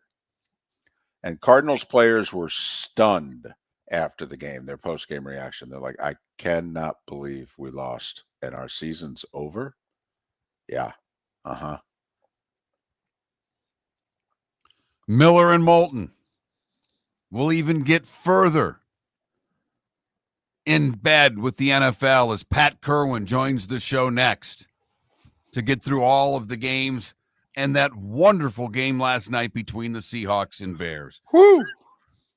Miller and Moulton. Sure, Pat Kirwan next. Visit Jason and Todd at the Diamond District. For 22 years, Jason and Todd at the Diamond District have been making Christmas merry and bright, and this year is no exception. Discover the best values on diamond stud earrings and diamond bracelets at 23% off, and more deals on diamond fashion jewelry, pre-owned Rolex watches, and exotic gemstone jewelry, along with estate jewelry. Jason and Todd will take up to 50% off. Santa's GPS points to one jewelry store, the Diamond District. American Paint Supplies, for nearly 30 years, is your one-stop shop for all your coating needs. If you are a designer, a contractor, a professional painter, or a weekend warrior, American Paint Supplies is the place where experts go to get expert solutions. At 6100 Shirley Street in Naples off of Pine Ridge, American Paint Supplies delivers the best solutions with the best products with the best support. Meet Gene and his team today at American Paint Supplies. Call 239-566-2700. That's 566-2700 or online at AmericanPaintSupplies.net. The world-famous cigar bar started as a neighborhood place in downtown Fort Myers, and now it's a brand, a destination with 4 locations. The original place, Henry Street, Fort Myers, Gulf Coast Town Center, on Southeast 47th Terrace off the Cape Coral Parkway, and the Lounge on West 1st Street in Fort Myers. A place to go, whether you just need a relaxing drink and a smoke after a tough day at work, or a place to go celebrate. From relaxation to celebration, the world-famous cigar bar. Mark Miller for Molly Maid. Why Molly Maid, you ask? Trust. Moulton was a customer for 15 years. Affordability. Didn't I just say Moulton was a customer for 15 years? Worry-free services. Our professional house cleaners are fully insured and a 24-hour warranty. Call Molly Maids today at 239-774-5839. That's 239-774-5839 or online at mollymaid.com/FTMYERS. That's mollymaid.com/FTMYERS. Wine glasses never fall over until you get a brand new rug. Oh, no! Ketchup bottles act normal till you're wearing a new shirt. Oh, you kidding me? And rocks slide peacefully on the road till the day you get a brand new windshield. Then they fly up off the road and attack without mercy. That's why new windshields from Glass Doctor come with our windshield protection plan. Unlimited repairs and one replacement for 12 months. Don't just fix it, protect it. Glass Doctor. A neighborly company. Gentlemen, as your wife mentioned getting new flooring, but you don't want to go through the hassle, well, go see the Floor Meisters in Naples next to Costco. They understand your time and money are important, so they'll make it as painless as possible. With a huge in-stock selection of carpet and Cortec, they can get you the floor your wife's been asking for. They carry wood, vinyl, carpet, and tile. If you do it yourself, no problem. They can handle that as well. So go see TJ at the Floor Meisters and tell them, just keeping it real. This is Miller and Moulton.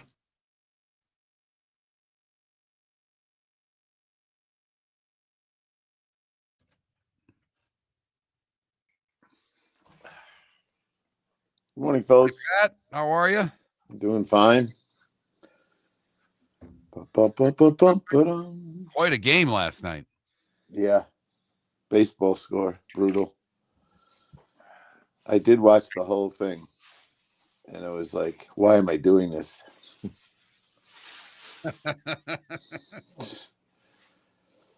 I can see the finish line, Mark. At the end of the season, I'm just not going to stumble and fall now. Go to sleep. Ugh. I'm with you guys. I'm picking the Bengals. I can't tell if it's because I think the defense is starting to play better. They don't have to be very good to help this offense, but you got to be better than they were for September, October, November.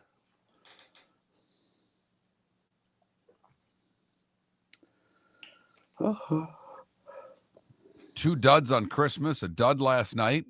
Wow. Yeah. And college football got crushed. Did you see the rating numbers on that? Oh, yeah.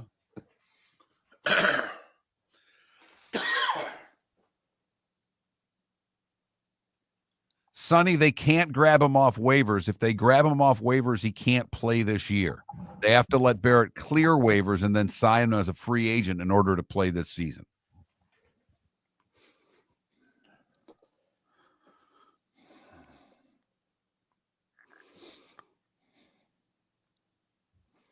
If someone claims him, he's going to not name the Tampa Bay Bucks. He'll just retire.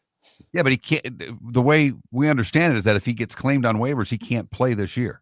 Right. And he only wants to go to one place. So I'm sure Drew Rosenhaus has told everybody, just skip taking him, please. He only wants to go back to Tampa.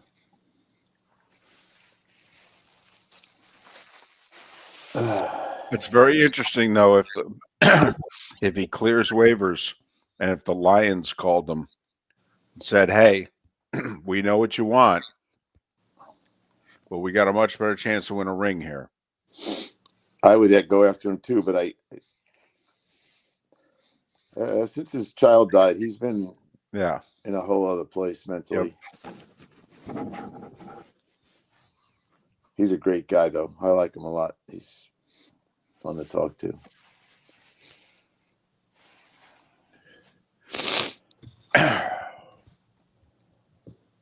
I have Kevin O'Connell today. I'm looking forward to that. Sure. He's a good guy. We had him once before. He'll tell you a lot of stuff, too. He's pretty easy to talk to about everything. One of the 5 best coaches in the league, in my opinion. Yep. Hey, I feel so bad. We haven't talked to you since getting trapped in Green Bay. Did you drive to Chicago? No. We left an hour and 45 minutes late. I barely made my connector in Chicago. So the whole American saga cost me an hour and a half. A lot of stress, but an hour and a half. No, not bad then, in retrospect, but we felt bad for you. Yeah, well, and I had it booked. A rental car at 8 a.m., a 1:30 flight out of Chicago on United through DC, land in Jags about 8:15. Oh yeah, it was all set up. God. And I was driving Ryan Clark and 2 others to Chicago also.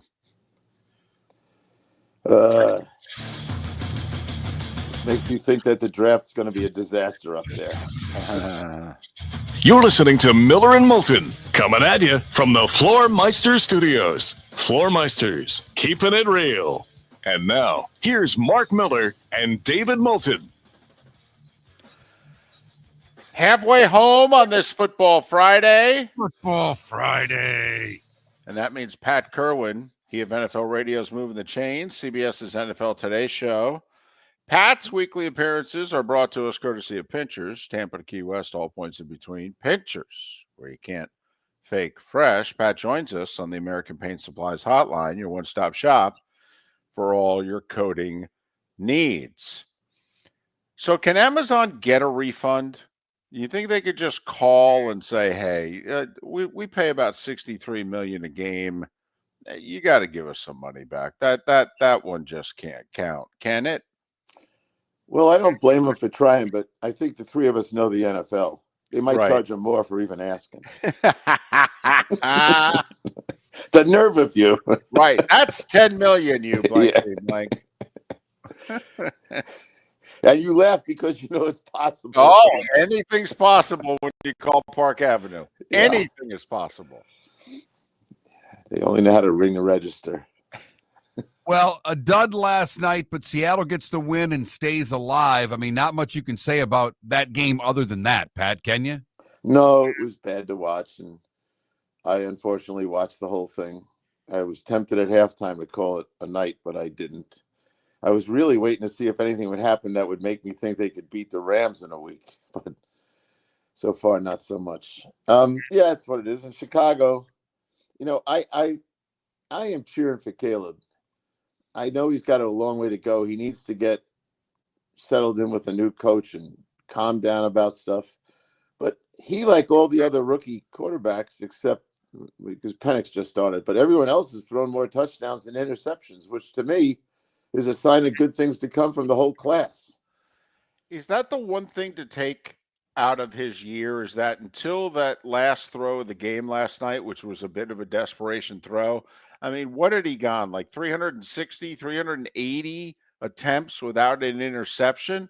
Yeah. I mean, that's for a rookie, never mind anybody, but for a rookie, that's amazing.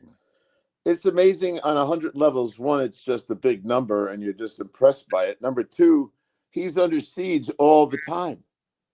And so he's running around like a chicken with his head cut off and trying to make something happen. And you would have thought he would have had a lot of interceptions, but he throws a good ball when he gets a chance to throw it. He's got some things to learn. You know, he still holds onto the ball too long, but he held onto the ball in college too. That was a bad habit place for him because he thought he could make all those plays running around the NFL. The one thing I thought about when I first got in the NFL and was working with Pete, I did not realize, because in college, they really don't know how to make the quarterback go where they want. They just rush the quarterback. It's pretty simple. In pro football, they make the quarterback go where they want him to go. And there's a big difference in that. So if you have any kind of limitations about where you will probably make the biggest mistake, the defense knows how to force you into that. And a lot of the rush is designed to move you to the spot that you make mistakes. So they knew where to push him around, and he still overcame it with. And people go, "Well, you know, he holds the ball." I said, "Yeah, but he doesn't throw interceptions," and that's something to be said for that as he gets a little older. So I'm kind of cheering for the guy. I just feel so bad for anyone drafted by the Bears. I mean, this will be the third first-round pick they're going to ruin if they don't watch it. Well, your guy is being associated with them. Pete Carroll is, sources say that Pete wants to coach again and is interested in the Bears. Do the Bears as an organization, can they hire a Pete Carroll because of the way that their structure set up? It's not really what they like to do. They like to hire coordinators. They don't like to hire head coaches that would bring power to an organization. Oh, they sure don't. And they also are pretty well known as being cheap. And the cheapest thing you can do is hire a coordinator. Of course, you got to deal with Pete's age. You feel comfortable about a 73-year-old guy. The other day, Bill Cowher called him the 73 going on 53. I think he is a guy that right now, and I talk to him literally daily. I think he just wants to coach. I don't think he sees it as he needs to be in charge. And I think he'd actually help that young GM.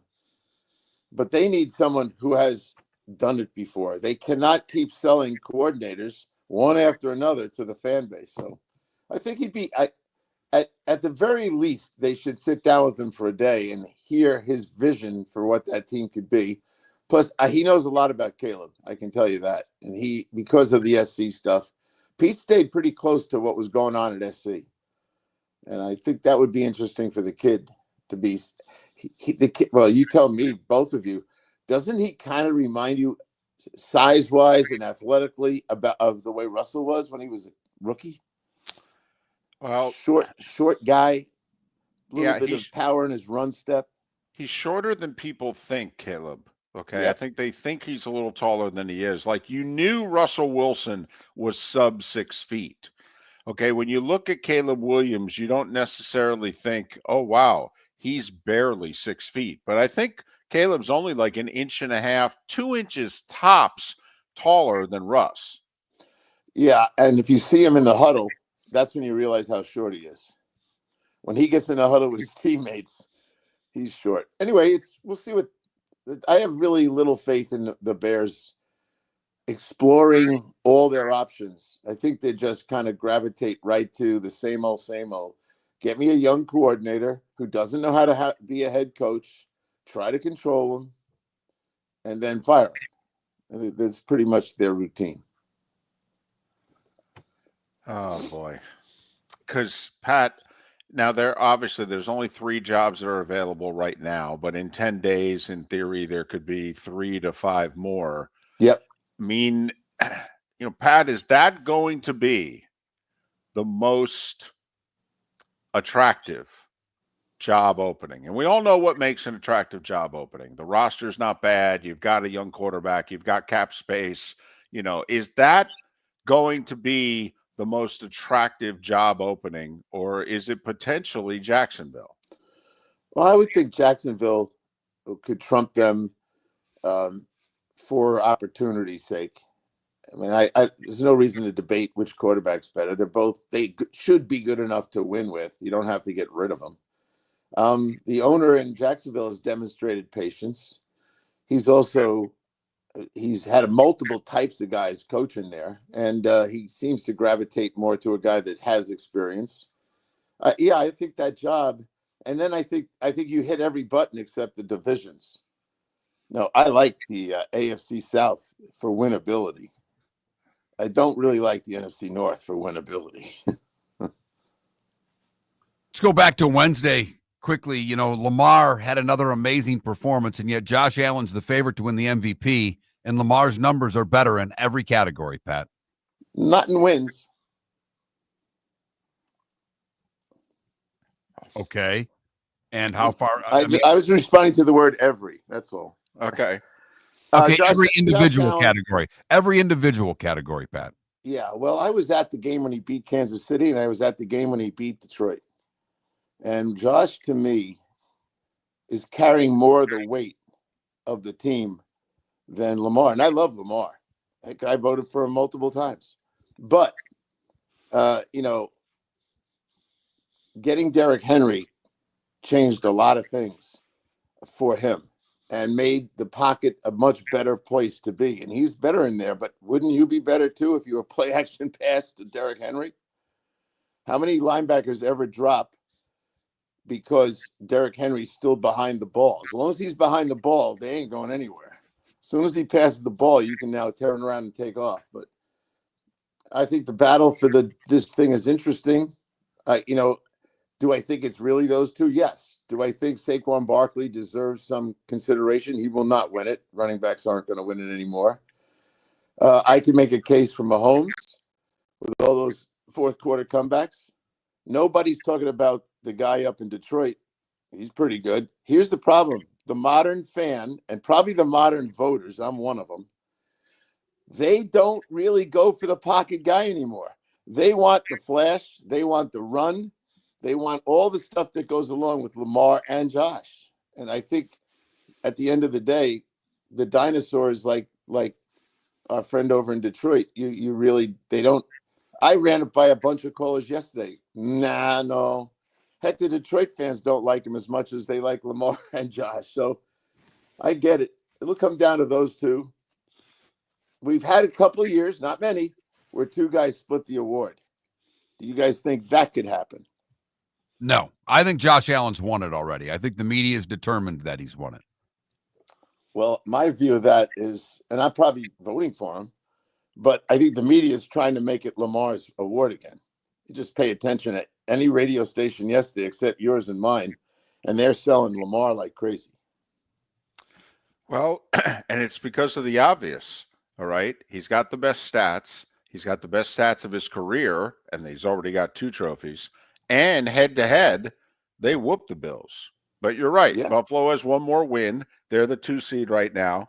And Baltimore looks as if they will be the 3. He's Pat Kirwan. Getting back to the quarterbacks here. We got a couple minutes before we got to take our first break.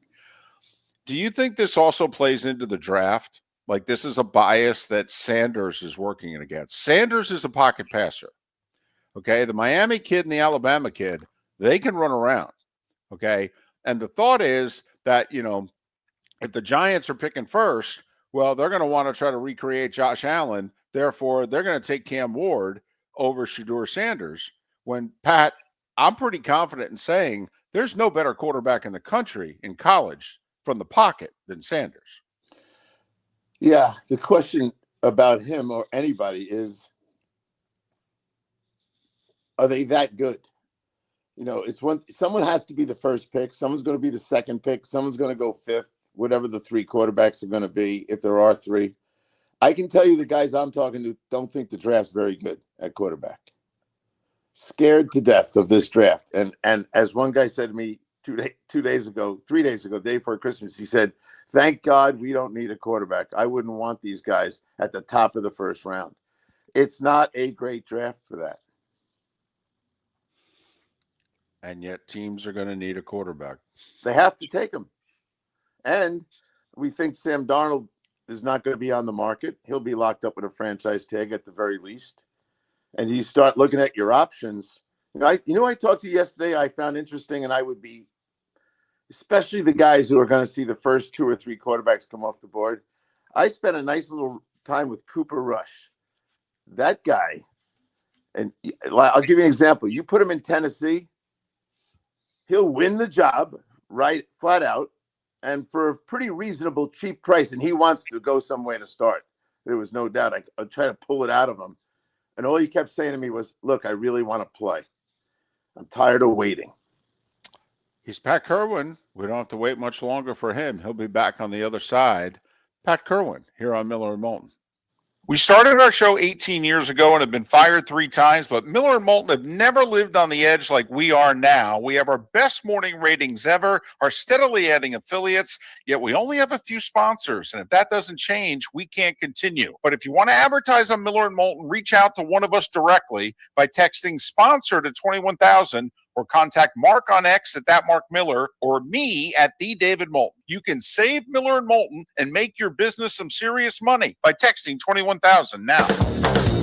Visit Jason and Todd at the Diamond District. Jason and Todd with the Diamond District are closing out the year by making room for fresh collections with a diamond clearance sale. Take advantage of incredible savings. Diamond studded rings and diamond bracelets 23% off. Exotic gemstone jewelry up to 40% off. And all estate jewelry up to 60% off. Jason and Todd look forward to shaking your hand and welcoming you to our Diamond District family. At the Diamond District.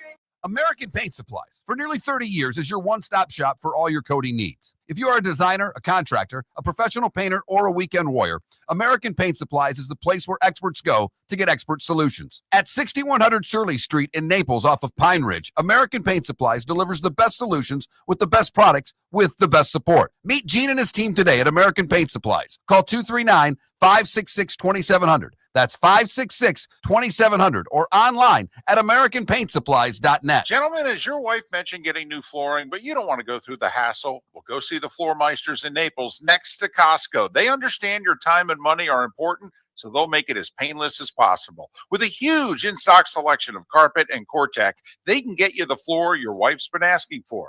They carry wood, vinyl, carpet, and tile. If you do it yourself, no problem. they can handle that as well. So go see TJ at the Floor Meisters and tell them, just keeping it real. This is Miller and Moulton.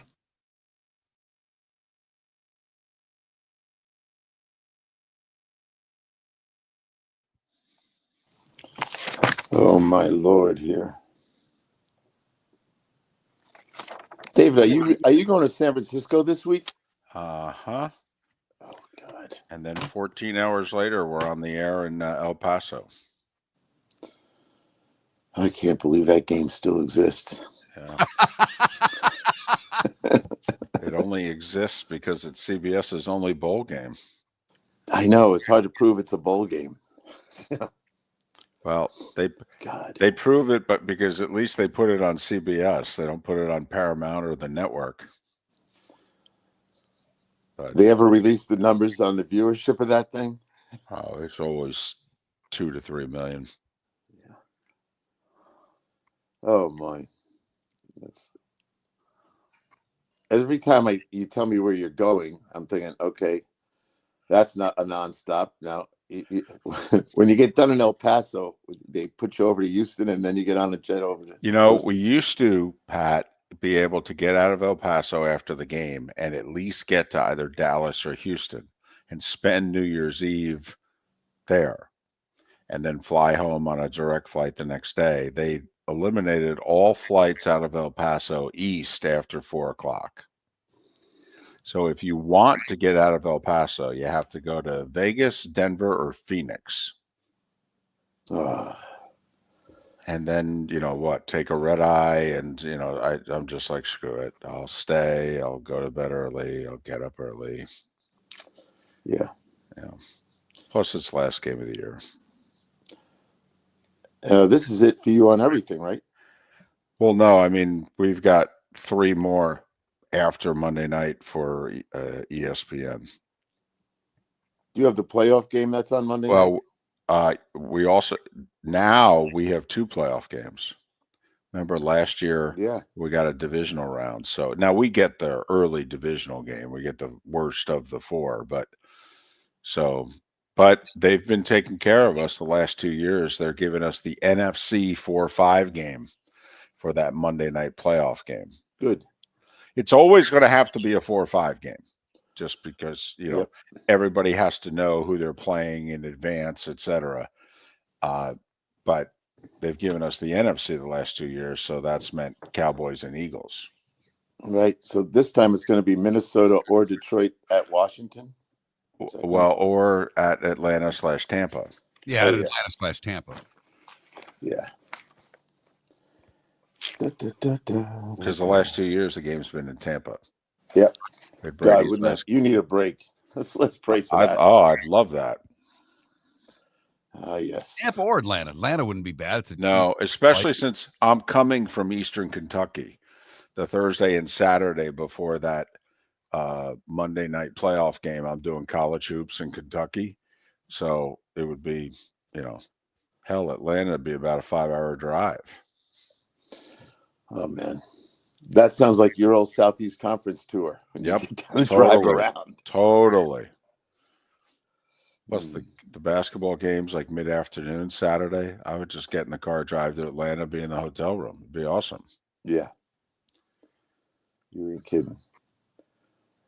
I think we have we only have 1 divisional game, but I think we have 2 on Wild Card weekend. Oh, okay. Both days? Yeah, I think. Whenever we got 2 before, we got the late game on Saturday and the early game on Sunday. Right. That's usually what we do. And 1 divisional, and then obviously the championship game, which we'll be live at again.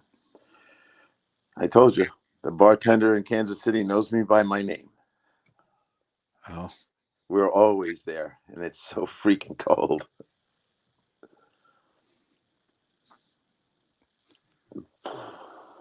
Especially since you have to be down on the field and not in the booth, because it's a really nice booth. Small, but it's great location. Yeah, we're always on the field. Yeah. But it is what it is. Who do you like in Green Bay, Minnesota? Minnesota? Mark's leaning Green Bay.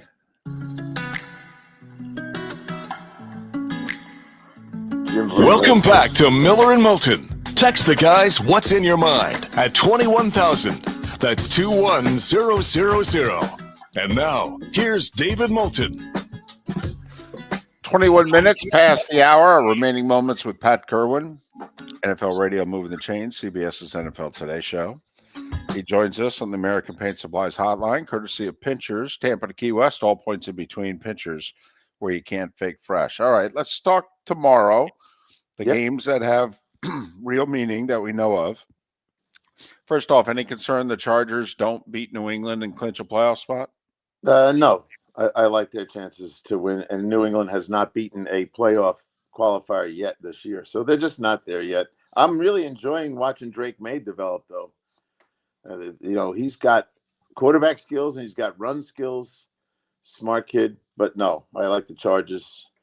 Think of the coaches. I love the young guy up in New England. Hope he gets a full chance to do this, like 3 years. But I think the guys over in Charger country, led by the head coach, give them a competitive edge there. And New England, you don't even have home field. They're a 1-5 home team anymore. No, I like the Chargers. Come in here and get it done. Broncos and Bengals. The Bengals really haven't beaten a good team this year, but Burrow's playing really well. How do you see that one, Pat? I'm taking the Bengals in this game, and I heard you guys talking about it before. And what I want to say is, we all say this Cincinnati defense is horrendous, but in the last 3 weeks, they're starting to play better. In fact, they're giving up just 18 points a game, and they've done a good job taking the ball away. So for the last couple of weeks, and you think about that, they had 11 takeaways. And that's if you're going to give Burrow 2 more series starts in a game like this, that's going to be enough to beat Denver, I think. And I just think that they will win the game and hopefully try to stay alive if they can. But nope, I like the Bengals, and I heard you talking about points. I'm with you. I think this is going over 50. What did Todd Bowles say to you in his weekly visit, or did you not have him this week because of the holiday? Because obviously the Bucs let one get away, and now they need some help. Yeah. We did not have him this week. He actually came on the morning show. Jim had a doctor's appointment, and I was traveling, so Todd didn't want to wait, so we put him on the morning show. But I know the guy. I've been around him for all this stuff before. He's very steady. He's going to try to do what he can do. He's not going to lose his mind over losing the game. I'll talk to him again this week, but that guy's an underrated coach, for starters. I was surprised. Now, on that game, to me, and I did talk to some of the Cowboy guys, starting with Cooper Rush, they were playing for their coach. They really want Mike back, and they were playing hard as they could. And then they turn around and win the game. But now CeeDee Lamb's not going to play this week, so it was a flash. Actually, Jerry said something nice, but they're going to be in trouble this week. When you look at Green Bay and Minnesota, what do you see in that game, Pat? Well, first I see the best game of the weekend for starters, and No doubt. There's a lot of similarities here in the way they perform. Both teams are kind of cranking over 30 points a game. We all know about Green Bay has done it 5 in a row, but if you look at Minnesota, for the last 8 games on their streak, they're averaging over 30 points. So big high scoring game. I would definitely take the over in this. I like Minnesota. I like them at home. After that little 2-week run where Sam Darnold looked like the guy who had a Jet uniform on, he's really got back on track, and he's doing a nice job of taking care of the ball. Just a high-scoring game, and I care to think Minnesota. Now, the last time they played, that was way back in September. It was 31-29. That should be a hint about how many points these guys can put on the board. Pat, I get the sense that we, and not just the three of us, but the collective we, fans, media, are viewing this year's Packers as kind of the way we have viewed the Cowboys of recent years. Yeah, they went 12-5, but I don't think they can go deep in the playoffs. The Packers' 4 losses are to the Lions, Vikings, and Eagles. To me, they're set up earlier in the season. They weren't good enough to beat the elite in the NFC. But beginning this Sunday, could the Packers be set up to let those elite teams in the NFC know Guess what, guys? We're now ready. We're coming. Well, I think that's entirely possible, and the problem is that division. So if they were in any other division, would they be the first place team? Probably. I like them. But are they the best of the rest? No, I give that title to teams like Washington and Houston. This is better than the best of the rest. They belong in the playoffs. Would it surprise me if they win a game in the playoffs? No. I do think we'll see at least 2, more likely 3 wild card teams win. They'll be one of them. There's nothing that you can look at and say that's a deficiency. I see all the stuff that they have. When these guys played the last time, Green Bay had 465 yards. That was the most they've had all year. So they can play this game and win it. I'm just not taking them.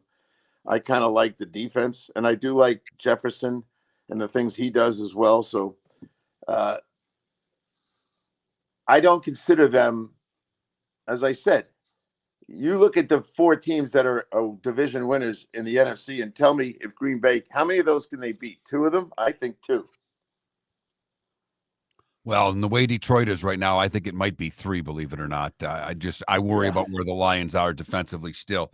All right, Atlanta and Washington. Penix didn't have to do anything really last week. They got 2 pick sixes and played the Giants, for crying out loud. How will he do against Washington?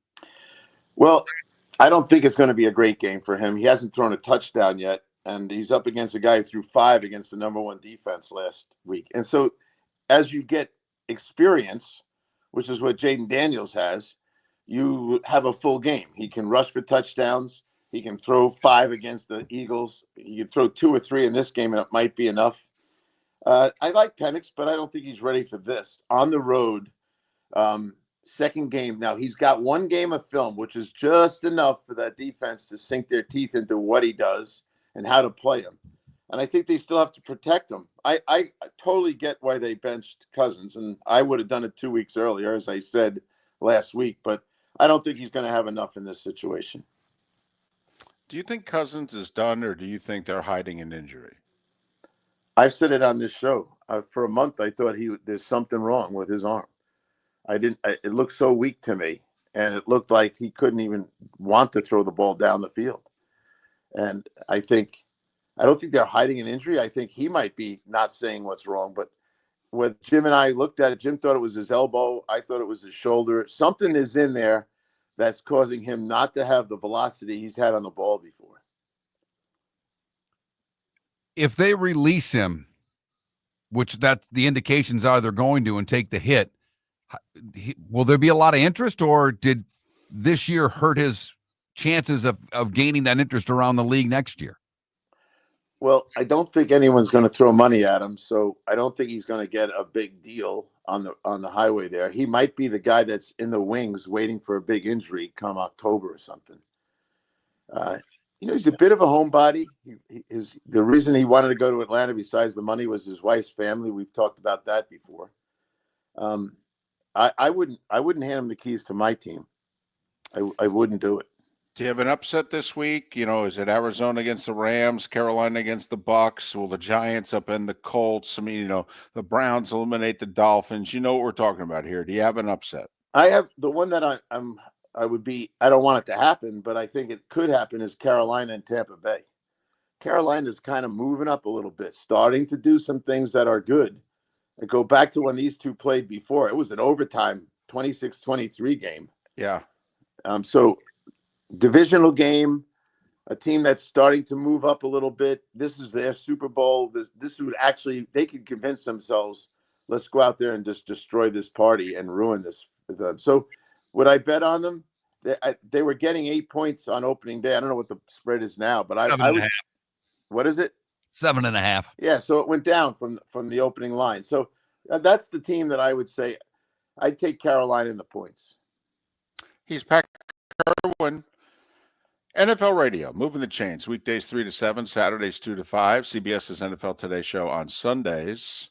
Pat joining us once again, courtesy of Pinchers. Tampa to Key West and all points in between. Pinchers, where you can't fake fresh. Pat, hope you had a good Christmas.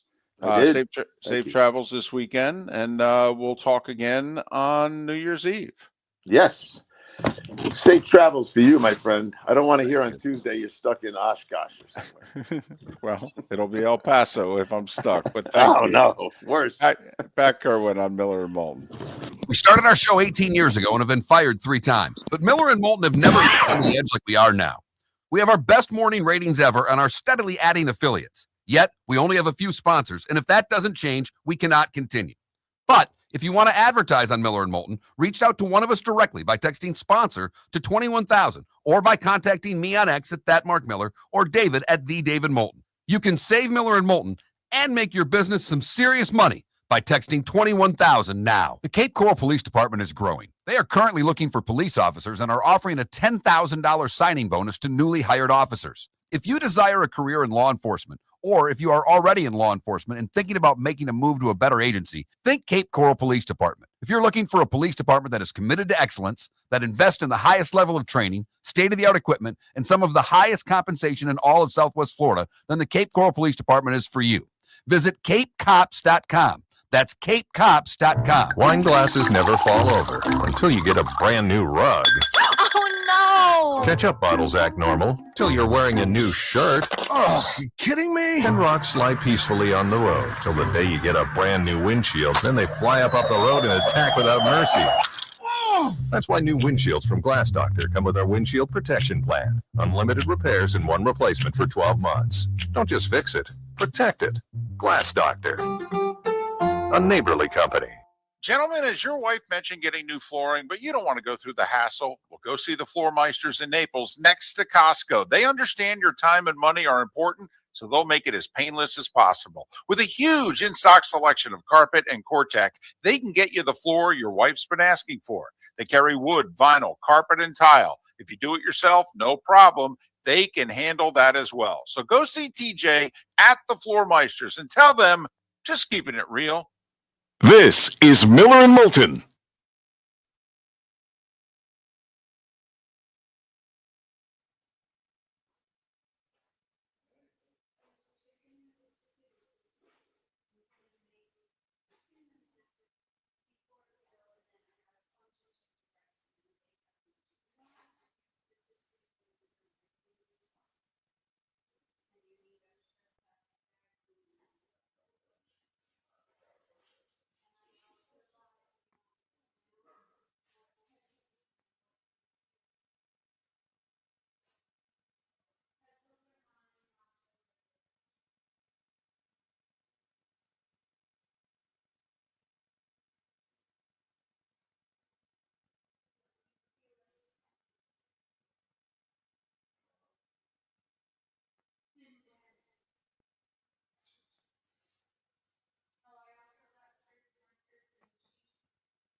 You're listening to Miller and Moulton. And now, here's Mark Miller and David Moulton. 22 minutes till the top of the hour. JP Shadrick will join us at that moment in time. The Diamond District bonus hour begins at the top of the hour. Here, Miller and Moulton, MillerandMoulton.com, Miller_Moulton on X. On a football Friday. Football Friday. We only got a handful of these suckers left, you know. I know. It's the last one of 2024. It's been a long year, David. This year's creeped by. It's not gone quickly at all. Been a slow year compared to other years. I would agree with that. We both have had a rather eventful off-the-field year this year. No question about it. It's been asked in our Twitch chat room, did we miss Bud Elliott this week? Yes. Remember, Bud joins us on Wednesday. Bud will join us Monday. 8 o'clock, I believe, Monday. Bud Elliott will join us.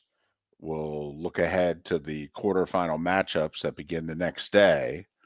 So Bud Elliott on Monday, as we'll preview the college football quarterfinal round. David, how many are you back in NFL games? 6 backing me now? I got you by 1 last week. You closed it to 5, I thought, and I got you by 1 last week. Yeah, I actually thought I closed it to 4, and you got me by 2. So we're back to 5. Yeah.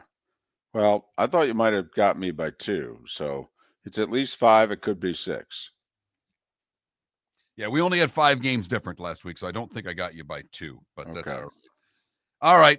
Chargers in New England. You giving the Patriots a shot? I do, but I think the Chargers will win. I mean, Patriots led the Bills 14-0 last week in Buffalo. So they're still playing. Denver at Cincinnati. I already have taken Cincinnati and laid the points. Are you going to jump on board the Bengals, or are you going to go with Twitch chat and take Denver? It's tough for me to envision that Bo Nix and the Broncos can win a shootout. And I do think that Cincy's going to score their 28-31 points. So I will take Cincy close. But I do think that unless Cincy's defense has truly turned it around, and I know the last 3 weeks they've been better, but there's a part of me that thinks that Denver is going to be able to move the ball and score some points against Cincy as well. I agree with that wholeheartedly. I think it should be a pretty good game. Arizona at the Rams. Will Arizona play hard despite being knocked out of contention last week? Yes, I do think that one of the smart things the NFL has done in recent years is the last week, if not the last 2 weeks of the year, are a bunch of division games. Okay. And let's face it, division rivals genuinely don't like each other. So I do think the Cardinals play hard. I do think the Rams, and especially defensively, nobody's given them any credit. Have you seen what the Rams have done lately? I mean, especially since the Dolphins game. Have you seen what the Rams have done defensively? Yeah, give me the Rams. I'm with you. I think the Rams take care of business because they're trying to lock up a division. Dallas at Philadelphia, no CeeDee Lamb for Dallas. Jalen Hurts, concussion protocol. Philly still a 7-point favorite. Well, you got a plan right now that this is Cooper Rush against Kenny Pickett. I mean, till proven otherwise, Hurts ain't playing. Now, how do you look at this game? Now, it is Cooper Rush without CeeDee Lamb, though. Right.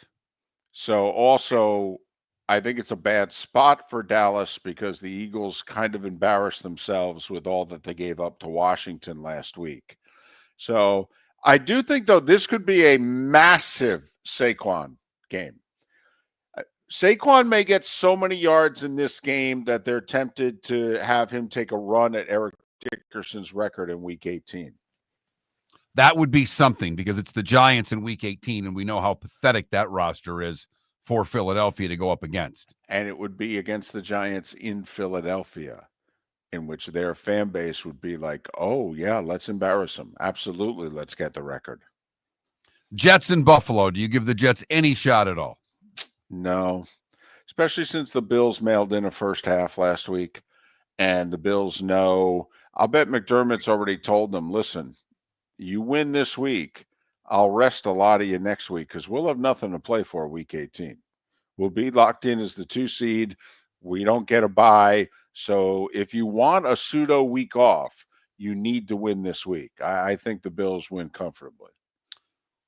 You already took New Orleans plus the 1, so I'm guessing you're going with the Saints outright. Let's see. Vegas and New Orleans. Heads. I didn't really say who that was, but heads is going to be the road team. I'll take Vegas.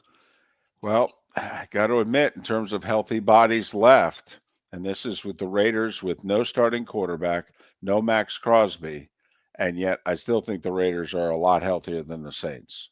But yes, I'm taking New Orleans. If you follow it over the years, teams that lose on Monday Night Football come back and win almost 60% of the time on the short week. It's kind of the desperation feeling of a team. Oh, no, we can't lose 2 games in short order. Indianapolis at the Giants. The Giants are awful. I don't know when I'll take the Giants again outright to win a game. I'm not kidding.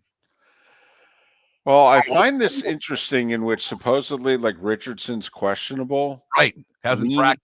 Leaning towards playing, but questionable.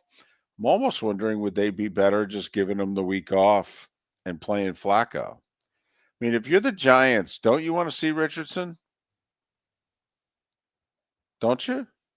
I guess.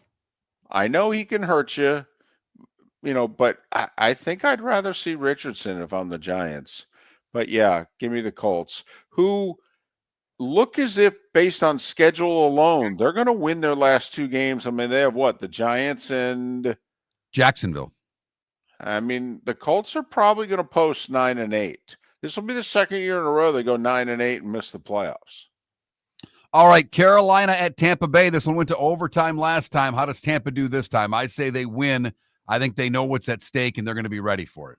Yeah, I think the fact that they lost last week and they know they were lucky to beat Carolina the first time. Carolina scored with 30 seconds to go. Tampa needed a late field goal to force overtime. Bucks know all that. And the Bucks, I think, feel that Washington's going to beat Atlanta and that if they win out, they'll win the South. Tennessee at Jacksonville. What a game. You should see the billboards around town trying to get people to buy tickets for this game. I laughed when I walked off the plane on Christmas Eve and I was greeted by a Titans Jags billboard in the airport. And I'm like, wow, I know it's the NFL and all, but poof. In name only for this. Right. I mean, seriously, how low would the prices have to be for you to go to Titans Jags? Free. And then I don't know if I would take the ticket. I'm not kidding. No. Yes. Tickets. I would rather go to a minor league hockey game than this NFL game. So you'd rather go to the Everblades and the Jacksonville Icemen? Yes. Than the Jags and the Titans. So that's why I asked. I mean, $3, $5. I mean, if parking was included, if I gave you 4 tickets and parking for $50, would you go? No. Wow. Wow. I'll take Jacksonville, by the way.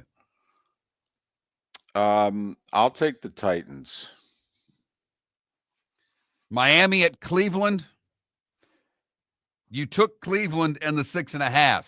Are Yeah. you taking them outright? I am. I think the Dolphins, once again, it's going to be below 45. Could be rain. I think the Dolphins are soft. I do too, but not that soft against the competition. Give me Miami in a close one. Green Bay at Minnesota. I'm taking the Pack. I think they're going to get it done. I just think it's time for Minnesota to lose. And if you're a Viking, you'd rather lose now than in the first round of the playoffs. Give me the Pack to end the long 8-game winning streak for Minnesota. Yeah, they won 5 in a row, lost 2 in a row, and then won 8 in a row. Listen, Minneapolis, house of horrors for the Packers. Packers have had Super Bowl championship teams that go to Minnesota and lose. It is difficult for me to pick the Packers in the Dome. It really is. Although I got to tell you, that is a dangerous team. I actually think that team can trade punches with the Lions, the Eagles, and the Vikings. I mean, take a look at their games. Now, Minnesota whacked them. It was a close score. Packers with a couple late scores to make it look competitive. Vikings humiliated them. The 2 Lions games, close, and week 1 against the Eagles in Brazil. I mean, Green Bay's 11-4, and 3 of their 4, all 4 losses to the elite, and 3 of the 4 really close, Mark. I mean, I think Green Bay, because they're going to be the 6th seed in all likelihood, and we don't give teams that are the 6 or the 7 much of a chance of a run. I mean, Mark, think about this. Right now, Green Bay is the 6, would get the Rams. Not easy, by the way. Bad draw for the Rams, though. And then if they won, unless the 7 seed upsets the Eagles, unlikely, then Green Bay would go to Detroit, or the winner of Detroit, Minnesota, because it could be the Vikings, obviously. So I don't know. To me, Green Bay has got quite a puncher's chance here, even though they're still the youngest team in the league. But they are dangerous. And they're healthy comparatively to other teams in the league, David. Well, it'd be nice if they got Jair, Yes. for one of these games. Okay, this week would be really nice to have him. I hope they held him out against the Saints, because they're going to play him against either Jefferson or Addison.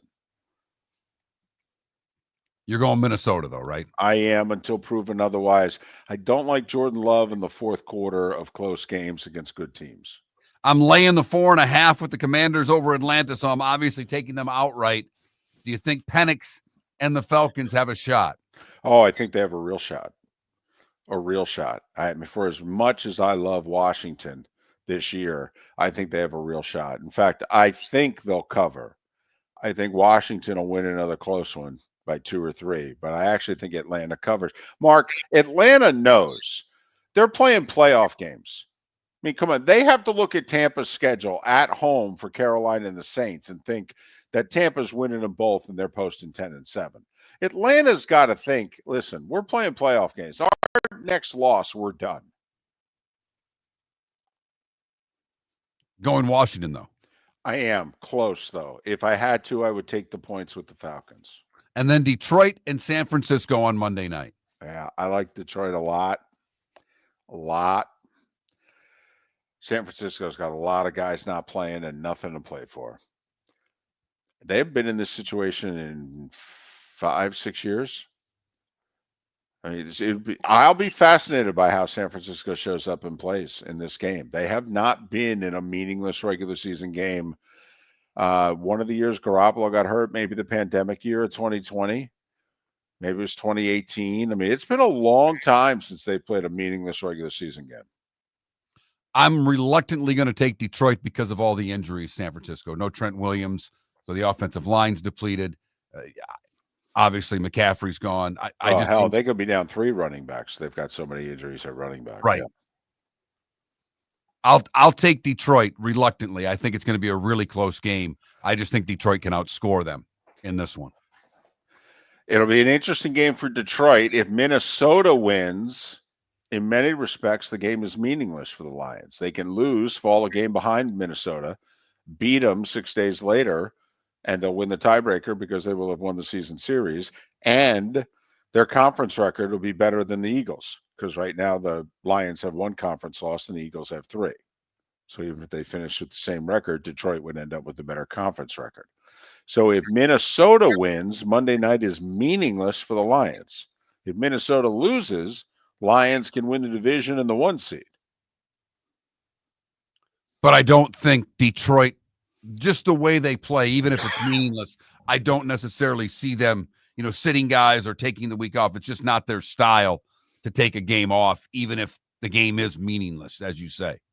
No, I think Dan Campbell showed us how he and they approach quote-unquote meaningless games when that final week of the regular season 2 years ago, when Seattle had already eliminated Detroit, and Detroit went out on Sunday Night Football and made sure they eliminated Green Bay in Aaron Rodgers' last home game.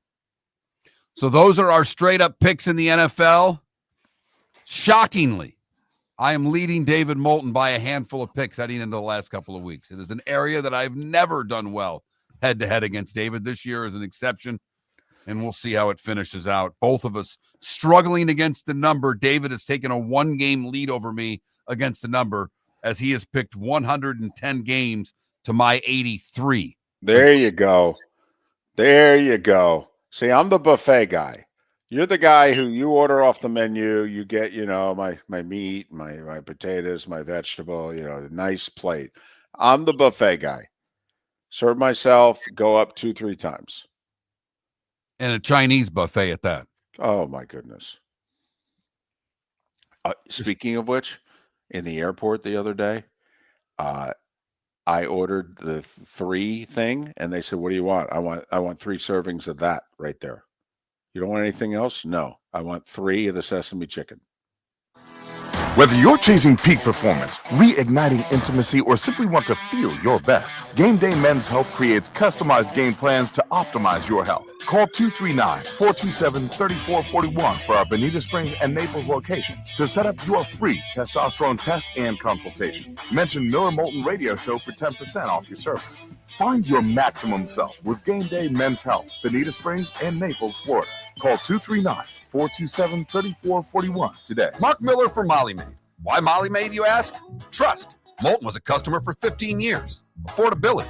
Didn't I just say Moulton was a customer for 15 years? Worry-free services. Our professional house cleaners are fully insured and a 24-hour warranty. Call Molly Maids today at 239-774-5839. That's 239-774-5839 or online at mollymaid.com/FTMYERS. That's mollymaid.com/FTMYERS. American Paint Supplies, for nearly 30 years, is your one-stop shop for all your coating needs. If you are a designer, a contractor, a professional painter, or a weekend warrior, American Paint Supplies is the place where experts go to get expert solutions. At 6100 Shirley Street in Naples off of Pine Ridge, American Paint Supplies delivers the best solutions with the best products with the best support. Meet Gene and his team today at American Paint Supplies. Call 239-566-2700. That's 566-2700 or online at AmericanPaintSupplies.net. The world-famous cigar bar started as a neighborhood place in downtown Fort Myers, and now it's a brand, a destination with 4 locations.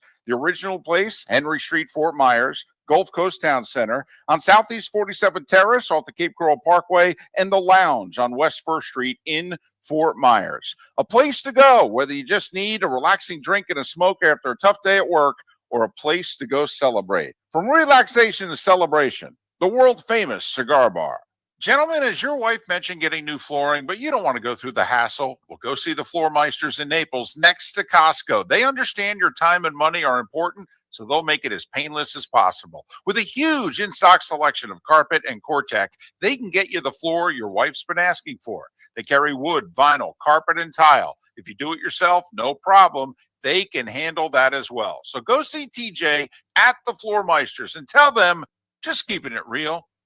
Do you have a sleep problem but don't want to wear a CPAP mask? This is Mark Miller for Sleep Treatment Direct. The mask wasn't working for me, and I didn't think I had an alternative. I do. We all do. They have such simple alternatives with greater success than the mask. Visit sleeptreatmentdirect.com. That's sleeptreatmentdirect.com. And if you are like me and your CPAP machine isn't working for you, it's time for a change. Call 239-444-1741. That's 239-444-1741. Sleep Treatment Direct. Sleep safe and sound. This is Miller and Moulton.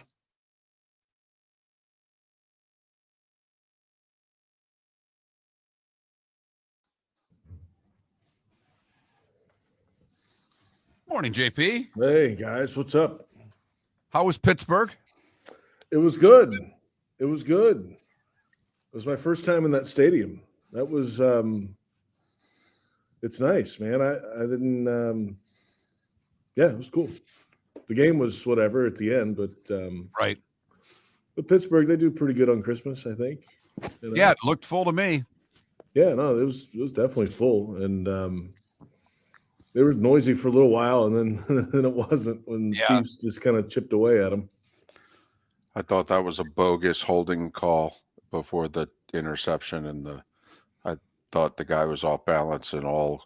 Yeah, it kind of slipped, right? I thought all the tight end did was take his hand, put it on his back, and push him to the ground. He just kind of drug him. He didn't like he dragged him. He didn't grab him and throw him. I thought that was awful officiating. Big call in the game. Big, real big. Yeah, I wish you'd have got a close score at fourth quarter, because when it's tight and they play Renegade in that thing, it's cool. It's Legion-esque, if you know what I mean. They're the first time I'd heard that. So that was like because we come back and they played it before the first defensive possession, I guess, of the fourth quarter. It was already a 3-score game, and I said, coming out of break, I was like, is it too late to play this right now? Because a little out of reach, boys. Yes. And by the way, he didn't decide to kick the field goal down 19 to make it 16. It would have been fourth and whatever. Right. It would have been a 55-yard field goal. And, okay, you make it a 2-score game. You're still in it. And then later he decided to I mean, it was weird. Kind of they waved the white flag in the fourth quarter. And that's really kind of un-Tomlin-like to me. Mm-hmm. But what do I know? I don't know. You done with play-by-play? No, I got the Gator Bowl next week. Oh, good. On Touchdown, Duke Ole Miss. And I've got Week 18 Saturday somewhere when they schedule those for Westwood. Oh, okay. Hell, we might. Yeah, I don't know where. I mean, I have no idea what. Well, this depends on the games this week, and right. Well, and also it depends. Are they going to give you the 4:30 game or the 8 game? If they give you the 8 game, well, I'll see you. Okay. Yeah, it just depends on where they are, really. I mean, and travel and getting back. So. Yeah, it could be Seattle and the Rams if it's the 8 o'clock game.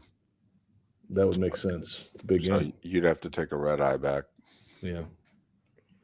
They're fun. Yeah. I'll do whatever I got to do, man. Whatever I can do to help the ball club. God willing, we'll come out with a win. Yeah. Yeah. Put pants on, one pant leg at a time. I know.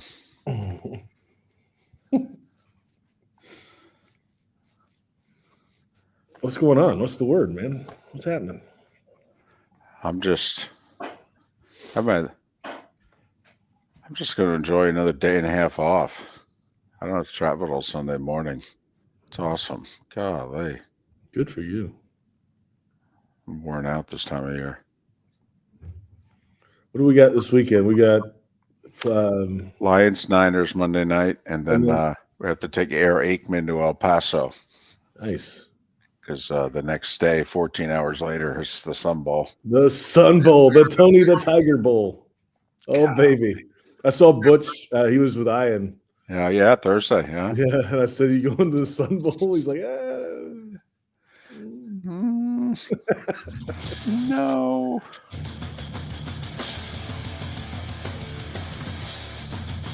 You're listening to Miller and Moulton, coming at you from the Floor Meister Studios. Floor Meisters, keeping it real.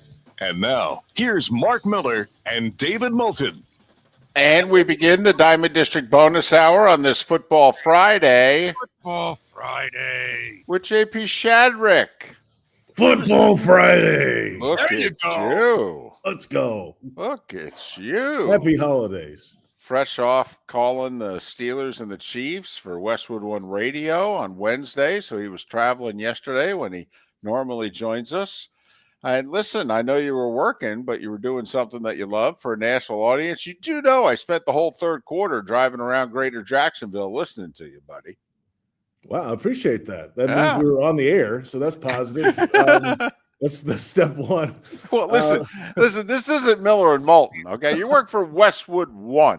They get on the air. Even Netflix, a couple of glitches, they get on the air. This isn't Miller and Moulton now with, 5 tin cans and 4 strings. But JP, I don't know if you caught the most important part. He has the ability on his phone with the app to listen to you in the comforts of his own home, but he chose to go for a drive for the third quarter. Christmas night. Hey, honey, have a nice night. I'm going to go for a drive because I need to listen to a little of JP Shadrick giving me Chiefs Steelers. Well, that's very nice, Dave. I appreciate that. Yeah. I hope you enjoyed the ride around beautiful scenic Jacksonville while you were doing that. I did. I went up and down San Jose a couple times. All right, listening to you and Ross Tucker. Okay, I loved how incredulous Ross was when it was the third or fourth time in the game that the Steelers decided not covering Travis Kelce on a key down was how they were going to defend. Hey, let's blitz the nickel and leave him wide open. Great idea, guys. And so Ross Tucker was like, listen, I haven't coached a lot of defensive ball, but hey, he's got 1,000 catches. I think I'd cover him. It's me. But it's the funny thing. I mean, he just finds a way to get open. And I don't know how many they might just have this ad lib thing down, where, hey, just run out there and okay, I'm going to scramble a little bit. I'm Patrick, right? And then I'm going to find you wherever you're open. And that might just be part of their strategy in some of those key moments that you just can't defend it. Did you feel like their offense is, obviously they scored a bunch of points, but did it, I don't know if you saw Kansas City this year, did it look like a different offense? Does it look like a team that's doing what great teams do and that's peaking at the right time? This is obviously it's a different Kansas City offense from, 3, 4, 5 years ago when they were throwing it down the field a bunch and the big play attack when Tyreek was there and all that. Their longest play this year is like 54 yards. It's not like they're blowing the roof off the place. They led the league going into the game in 10-play scoring drives. Like 40 of them. So they're holding on to the football. It's possession football. It's move the chains. And Travis Kelce's got his lowest yards per catch average in his career. Isn't it like under 8? Yes. It's like 7.5 or something. Now before Wednesday, that went up a little bit with the big game he had and some of the big catches. Oh, was that his third touchdown catch of the year? Yeah, he hasn't had many. Right. Yeah, he hasn't had many. It's been a weird year with that. He's had a lot of catches, but not a lot of yards and not a lot of touchdowns. Right. So that's where they are. They're not scoring a lot of points, but they're scoring enough points. And the defense has been playing really well. They didn't have Chris Jones on Wednesday, and it didn't seem to be a problem for them. So he'll be back at some point. And the rest of the guys, it's not like they have superstar names everywhere else on defense either. They're just playing good, solid team defense. They take the ball away and do a lot of good things. So it's a team that's really starting to – they know what they are, and they know how to handle it, and they know how to – it may not be their most talented team, their most explosive team that Andy Reid's had in Kansas City, but it might be his toughest team he's ever had in Kansas City because they just know how to win and do it in different ways. What's it like seeing Mahomes live? I'm standing on the sideline before the game, and we were in New England for the training camp. This is when Brady was there some years ago, 2017. And you walk out to the training camp as an open practice and everybody's wearing number 12 jerseys, right? And all these kids that are 12, 13, 14 years old have known nothing else but Tom Brady. And they're yelling at Tom the whole time, the whole practice, right? Even in Pittsburgh, I'm standing there before the game, and Mahomes is going through just the basic early warm-ups, not with the pads on yet, and it just getting I mean, there's Chiefs fans all over the place.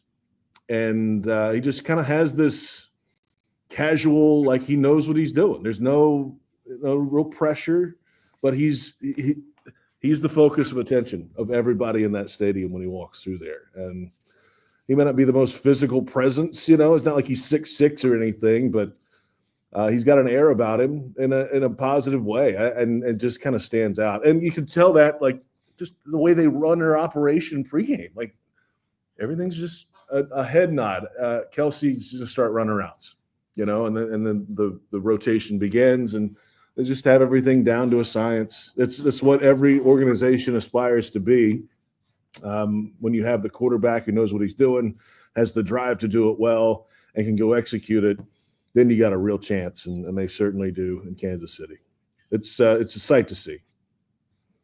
So there's a noticeable difference in warmups. Obviously, on the field, there's a noticeable, but you're on the sidelines for Jacksonville. But there's a noticeable difference to you even in warmups. No, I mean, I get it on the field, but when you can sit there and tell me, I know in warmups that the way this team's operating is better than the team I work for is operating, it's that noticeable? I mean, just to me, so the stark difference is when I come back to Jacksonville the next day, right? And I'm sitting at practice, it's just a different energy, right? I think more of the energy than the actual. I mean, it's the Chiefs. They're in their prime right now. This is the group that does it. The three guys on offense, 2-3 guys on offense are the ones that run the whole thing. And there's no, I don't know, it's just a smoothness and a confidence that, okay, we're in for a long day if we're on the other side against this Chiefs team, no matter how explosive or not explosive they are. I think that's probably the better way to describe it, because it's just an energy and a confidence that not many other teams have. He turns 30 like week 2 next year, does Mahomes. I mean, this is the 4th time in 7 seasons they're the 1 seed. They've hosted, they've been in 6 straight AFC championship games. They'll be heavily favored to be in their 7th consecutive AFC championship game. I mean, this is the Patriots, only they're more likable, right? It depends on your perspective, I suppose, Dave. Well, I mean, depends on what you like, I guess. I mean, come on. We haven't grown tired of the Kelsey's podcast yet. I mean, Mahomes is walking right up to the Peyton Manning line of too many commercials, but he hasn't crossed it yet. Fine. You get Taylor in the building all the time, Well, exactly. And while some people are annoyed, far more people are thrilled with their presence than annoyed by it. I mean, they haven't crossed over yet. Andy Reid is like approachable and right, fun he's and Wilford jolly. He's Wilford Brimley right now. We're really close about them never having holding called on their tackles, though. We're really getting annoyed by that. Okay, we're going to take that out on Andy because he's on the competition committee soon. But right now, he's still lovable Wilford Brimley.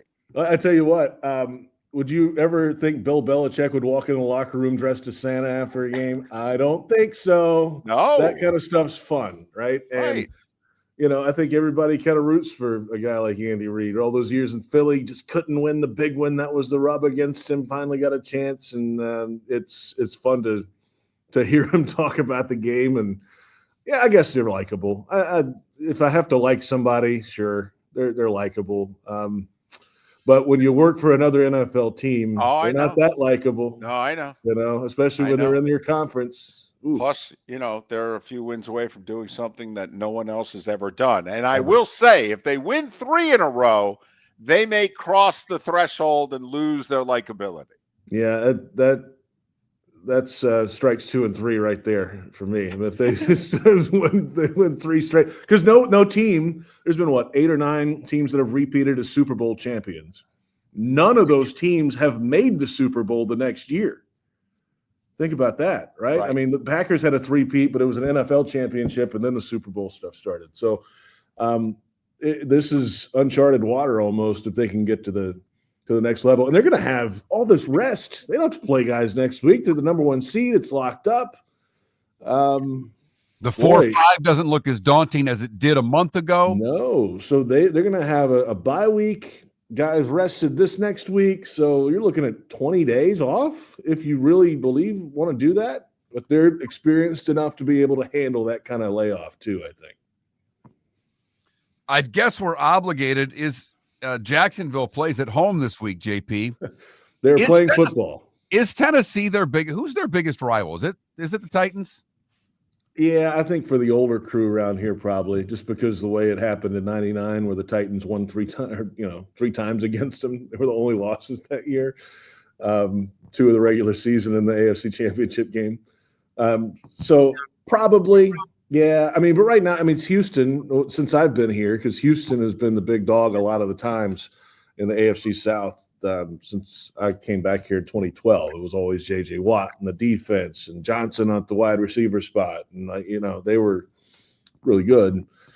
So I think it's a tie between those two. And the Colts are in there too, but the Peyton days are gone, and they're trying to figure it out. But of the teams right now, I'd say Houston / Tennessee, sure. And it'd be nice to sweep these guys. I'll tell you that.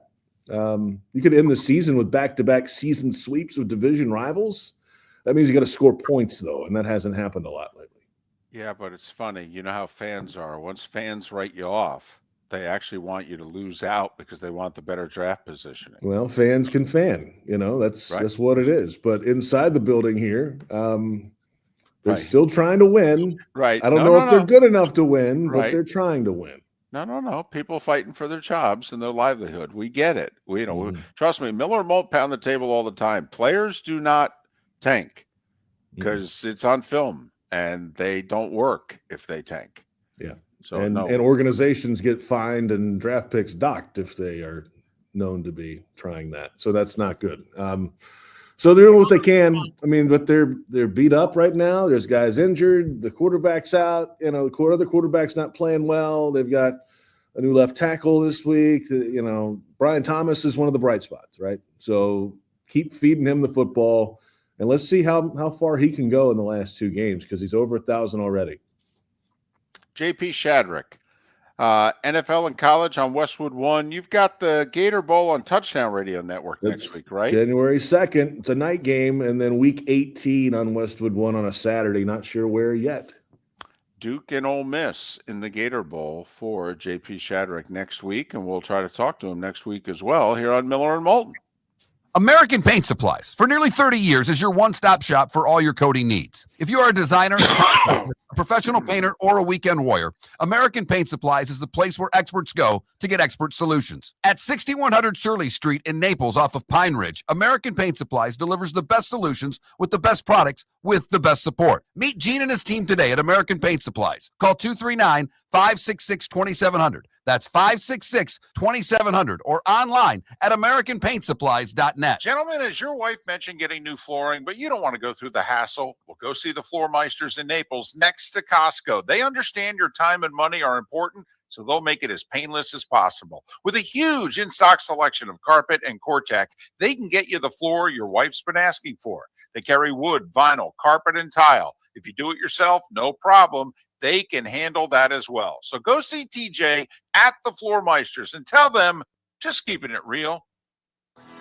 Whether you're chasing peak performance, reigniting intimacy, or simply want to feel your best, Game Day Men's Health creates customized game plans to optimize your health. Call 239-427-3441 for our Bonita Springs and Naples location to set up your free testosterone test and consultation. Mention Miller Moulton Radio Show for 10% off your service.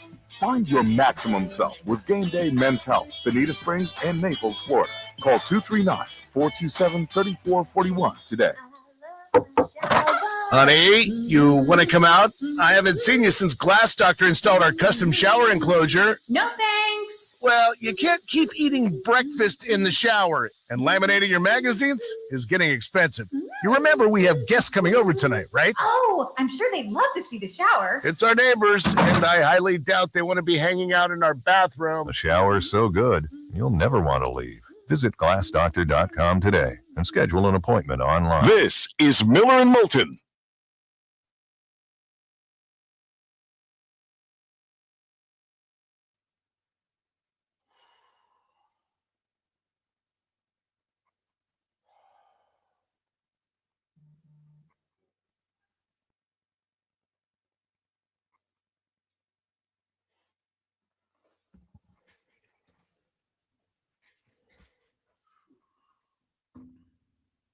All right, Twitch chat. Here's a Christmas holiday fun question for you. Who in Twitch chat argues the most? Because you guys have your own conversation. I'll look over and see you guys off on a tangent where you really get at it. Who argues? I have my own personal opinion who I think argues the most. Twitch chat, who do you think argues the most in Twitch chat?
Argues. Canada Relief, I think you could be up there for talking the most because you just throw in random factoids whenever you feel the need. But that's not arguing.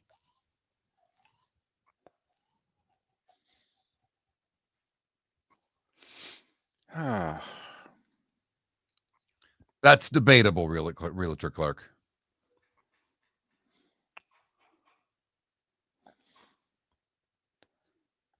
Yeah, we don't know if you like the debate or if you just like to give your opinion. We don't know if you like it challenged or not.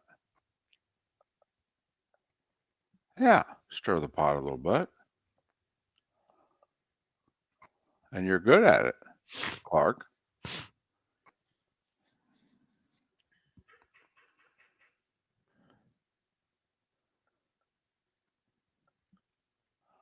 Yeah, I have no time for needlers. If you're coming, come. Bring it.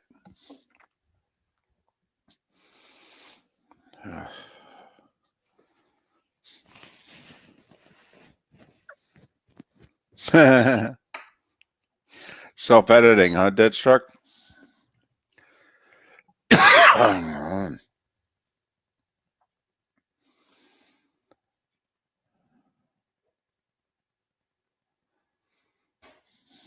Yep, I did say that yesterday. It is how I feel about a lot of fans, though. You guys, you just want propaganda.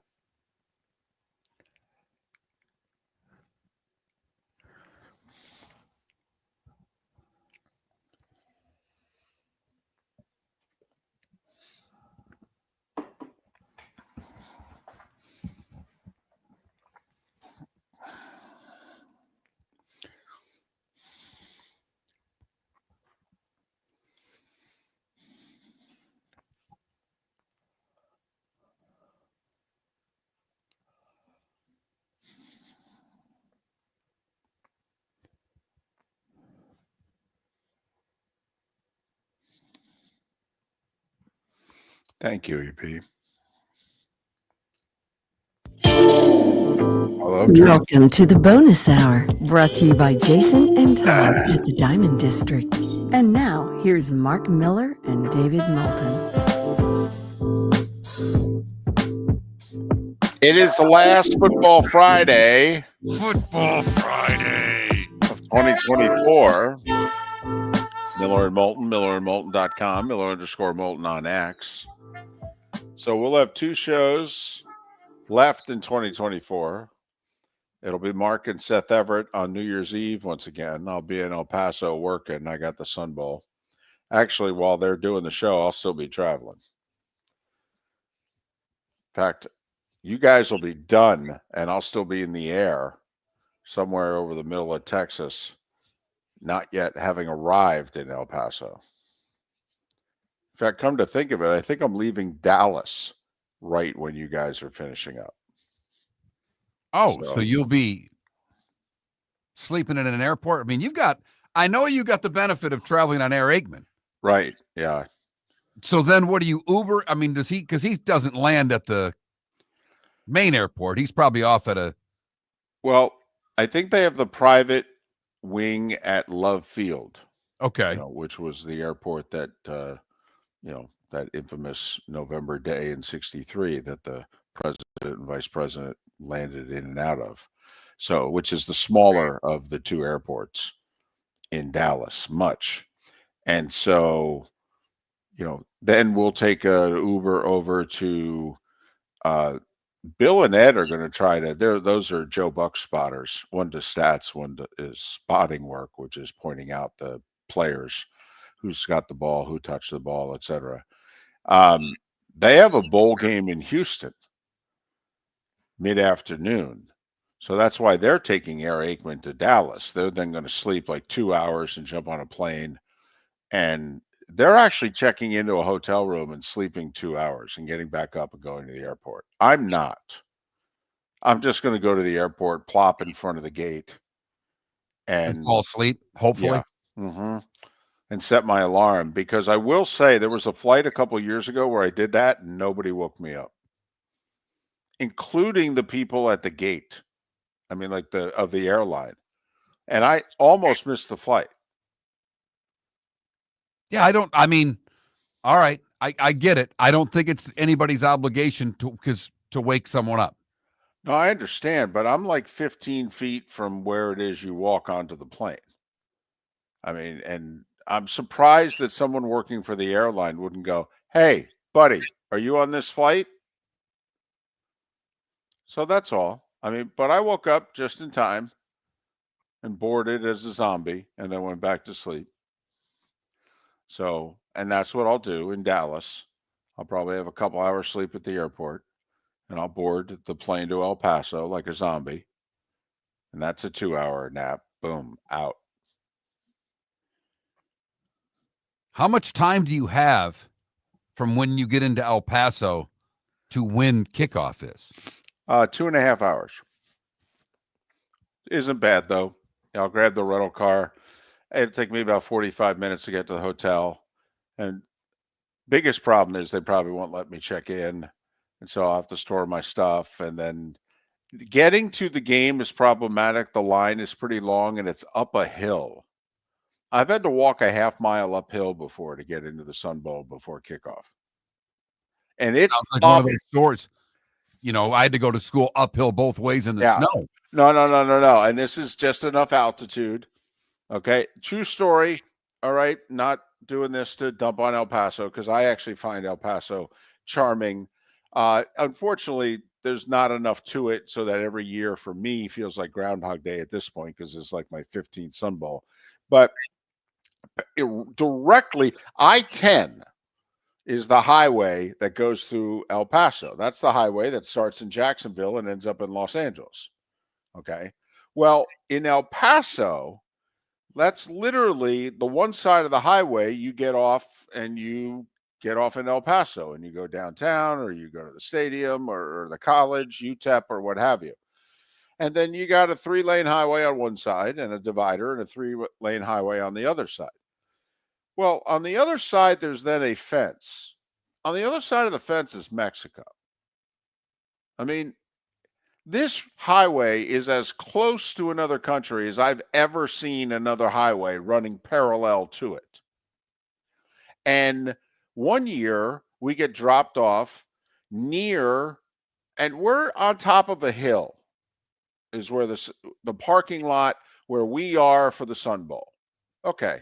And the stadium is up on a hill. now the stadium itself goes into a bit of a bowl, but where you walk into the stadium is actually at the top of the hill. You then walk in and go down to your seat. So they drop us off about 100 yards away, and we're walking to the parking lot. And there is a 3-foot high, maybe, brick wall, but it's made out of stone. So you know what I'm talking about, right? It's Yeah, I got you. Right. And so we're walking through the parking lot, and all of a sudden somebody says, "Hey, would you guys mind crouching down a little bit?" And we're like, "Why?" And I'm thinking, what is this, MASH? We're getting off the helicopter? What? Okay. And they said, we've had some bullets ricochet from across the way here recently. Why don't you guys just crouch down and get into the stadium as fast as you can? I'm sorry, what? And unfortunately, I thought about that because there's a story this morning about a 27-year-old college football player. Well, he was a couple of weeks ago. Right. He was a quarterback. And he got hit by a stray bullet and killed. Right. Yeah. But they said, gang activity. I went, I'm sorry, what? I go, not on this side. And they go, no, but we're close enough. And he's right. He's right. We're only a couple hundred yards away. It reminded me of when I was a child. My dad was teaching me how to work a gun. Okay. And at my grandmother, my dad's mom, she had guns. She had shotguns. And my dad was teaching me how to use it. Well, I mean, I'm shooting, soda cans lined up on, across. And then all of a sudden one time he says, hey, there's squirrels and rabbits. If you see one, try to shoot it. Oh, okay. Well, Mark, my grandparents lived in a part of Linden, New Jersey, which is where the refineries are in New Jersey. You see it in The Sopranos open, right? The big gas, what have you. Yeah. So, I'm 13 years old, got a gun in my hand. That's mistake number one. Number two, Davy's got a gun. I didn't mean to go Davy, but it's the only way to make the song. I know, and that's fine. And Davy saw the rabbit, and the rabbit's running right to left. And Davy's got this sucker lined up, and Davy starts firing at the rabbit, and Davy's missing the rabbit, and Davy can hear the bullets ricochet off the concrete and the rocks, and goodness knows where the bullets are ending. And I'm looking off in the distance, like a half a mile or so, and there are these huge oil tankers and the gas refinery. And I'm like, son of a gun, I'm going to blow one of these suckers up, aren't I? And my father comes running over going, you can't shoot that direction. You said you told me to get the rabbit. Shoot the rabbit. I'm shooting the rabbit. He goes, well, you can only shoot it up until 12 o'clock. That rabbit gets to about 8, 9 o'clock. You got to let it go. You didn't say anything about that, Dad. Just said shoot the rabbit or the squirrel. Right. So I thought it was like the Exxon refinery getting revenge on me as I'm crouching down in the parking lot the one year at the Sun Bowl. And they're like, yeah, get in the stadium as fast as you can. We've had some bullets ricochet lately. So really? So a 2-hour airport nap, stay low, and you've got to go uphill. That's our Tony the Tiger Sun Bowl update. Yes. I'll be out of breath because I'm old and I'm fat and I'm out of shape. And the altitude, half mile uphill, I'll get to the parking lot, and then I have to avoid the bullets.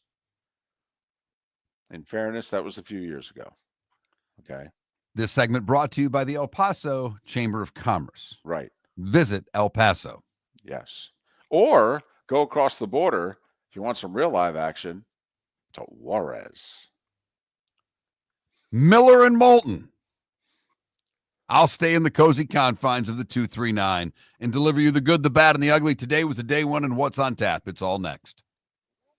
Cigar Bar started as a neighborhood place in downtown Fort Myers, and now it's a brand, a destination with 4 locations. The original place, Henry Street, Fort Myers, Gulf Coast Town Center, on Southeast 47th Terrace off the Cape Coral Parkway, and the Lounge on West 1st Street in Fort Myers. A place to go, whether you just need a relaxing drink and a smoke after a tough day at work, or a place to go celebrate. From relaxation to celebration, the world-famous Cigar Bar. American Paint Supplies, for nearly 30 years, is your one-stop shop for all your coating needs. If you are a designer, a contractor, a professional painter, or a weekend warrior, American Paint Supplies is the place where experts go to get expert solutions. At 6100 Shirley Street in Naples off of Pine Ridge, American Paint Supplies delivers the best solutions with the best products with the best support. Meet Gene and his team today at American Paint Supplies. Call 239-566-2700. That's 566-2700 or online at AmericanPaintSupplies.net. Sleep problem but don't want to wear a CPAP mask? This is Mark Miller for Sleep Treatment Direct. The mask wasn't working for me and I didn't think I had an alternative. I do. We all do. They have such simple alternatives with greater success than the mask. Visit SleepTreatmentDirect.com. That's SleepTreatmentDirect.com. And if you are like me and your CPAP machine isn't working for you, it's time for a change. Call 239-444-1741. That's 239-444-1741. Sleep Treatment Direct. Sleep safe and sound.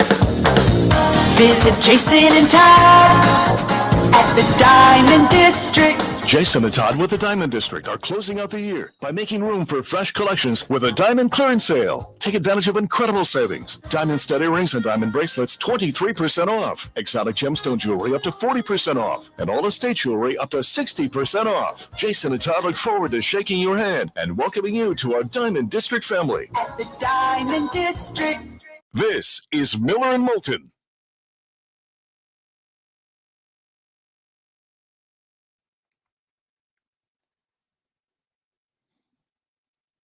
I don't think you've ever told the story of dodging bullets in El Paso before. Seriously? I've never heard it, and if I had, I didn't pay attention. Yep. Walking into the parking lot. Stay low. Hey, yeah, you guys may want to crouch down. What? Yeah, we've had some stray bullets from across the border here recently. What? Yeah. So we might want to stay low and pick up the pace. What? Pick up the pace? What are you, crazy?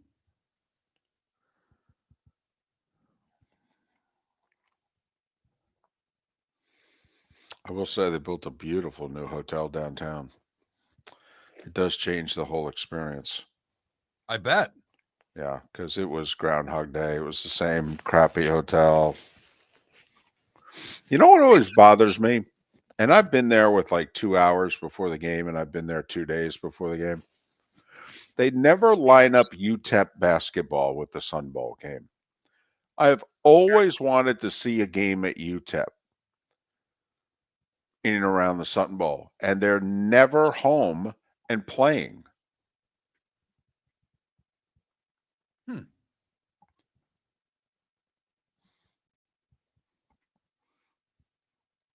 I don't know. You would think people in town, you might get a few people looking for something to do that come to the game.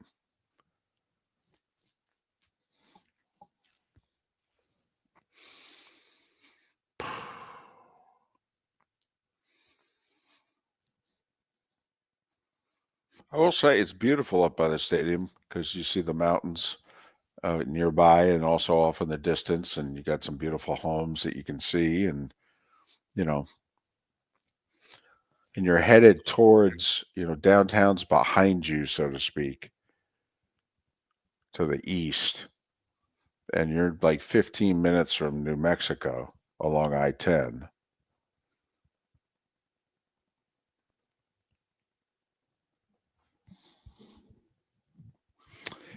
Yes, I'm a Journey fan up until about 1984. They haven't done anything for me in the last 40 years. I'm a Steve Perry Journey guy. Where the hell is that question coming from? It's been in the Twitch chat room, something about Journey. Oh, I must not see as many as you see because I don't see what you're talking about.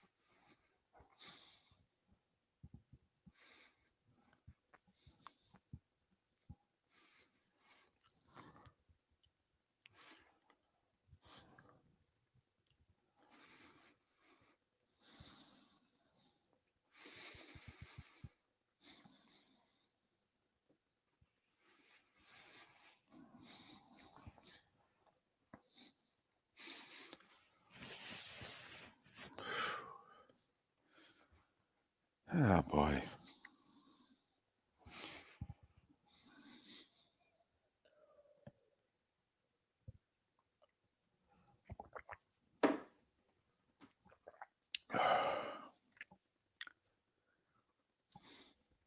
It's totally stupid. There shouldn't be a coin toss. Home team gets to decide, do they want the ball or do they want to defend? And if so, in what direction? Look, after watching Pitt and Toledo yesterday, the NFL overtime's not that stupid, everybody.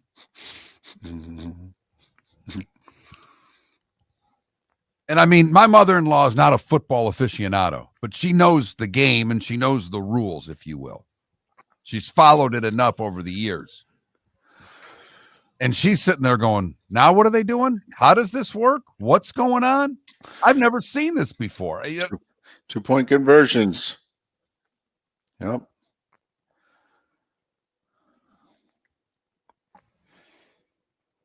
And they keep going. Yeah, they keep going until somebody either makes it or misses. And Kirby calling all those timeouts has all these coaches calling all these timeouts now. Shouldn't be allowed. They need to end that. End that now.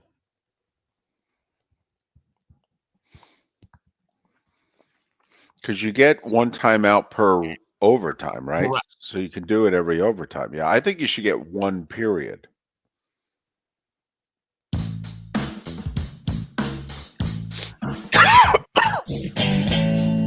Welcome back to Miller and Moulton. Text the guys what's in your mind at 21,000. That's 21000. And now, here's David Moulton. 22 minutes till the top of the hour, 16 till we're done talking. The Diamond District bonus hour of Miller and Moulton, millerandmoulton.com, Miller_Moulton on X. And he really means it. 16 hours till we're done talking. We quit. Right when this show ends, we don't talk for a couple hours. Not to anybody. No. No, my wife wants to talk to me right after the show. I go, not now. Does your wife ask you after the show, did you guys have a good show? Uh-huh. And do you just answer yes every day? I go, yeah, it was okay. Every show was okay. Every show. Because if it gets beyond that, what did you talk about? That's sports. The same stuff we talked about yesterday. Right. We do 4 hours. Yeah. Tune in if you want to know. How'd the show go? It's football season. It's going fine. Ask me that question in May. It gets challenging May, June, and July. A little bit August. But, 8 months of the year, this show's easy to do. It's sports. There's a lot of going on. I didn't say it's easy to do well. I just said it's easy to do.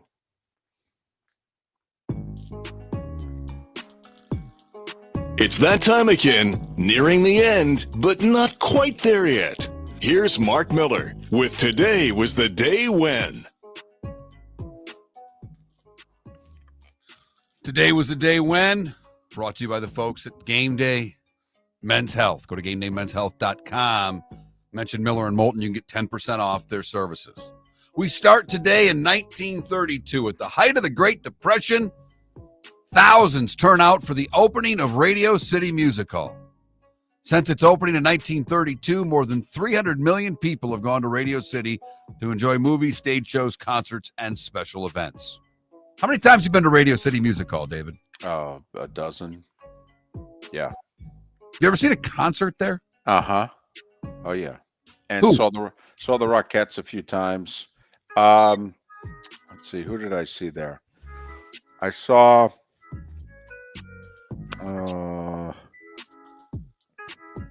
I didn't mean to put you on the spot there. I just thought that, now I'm trying to think. I remember the opening act. I'll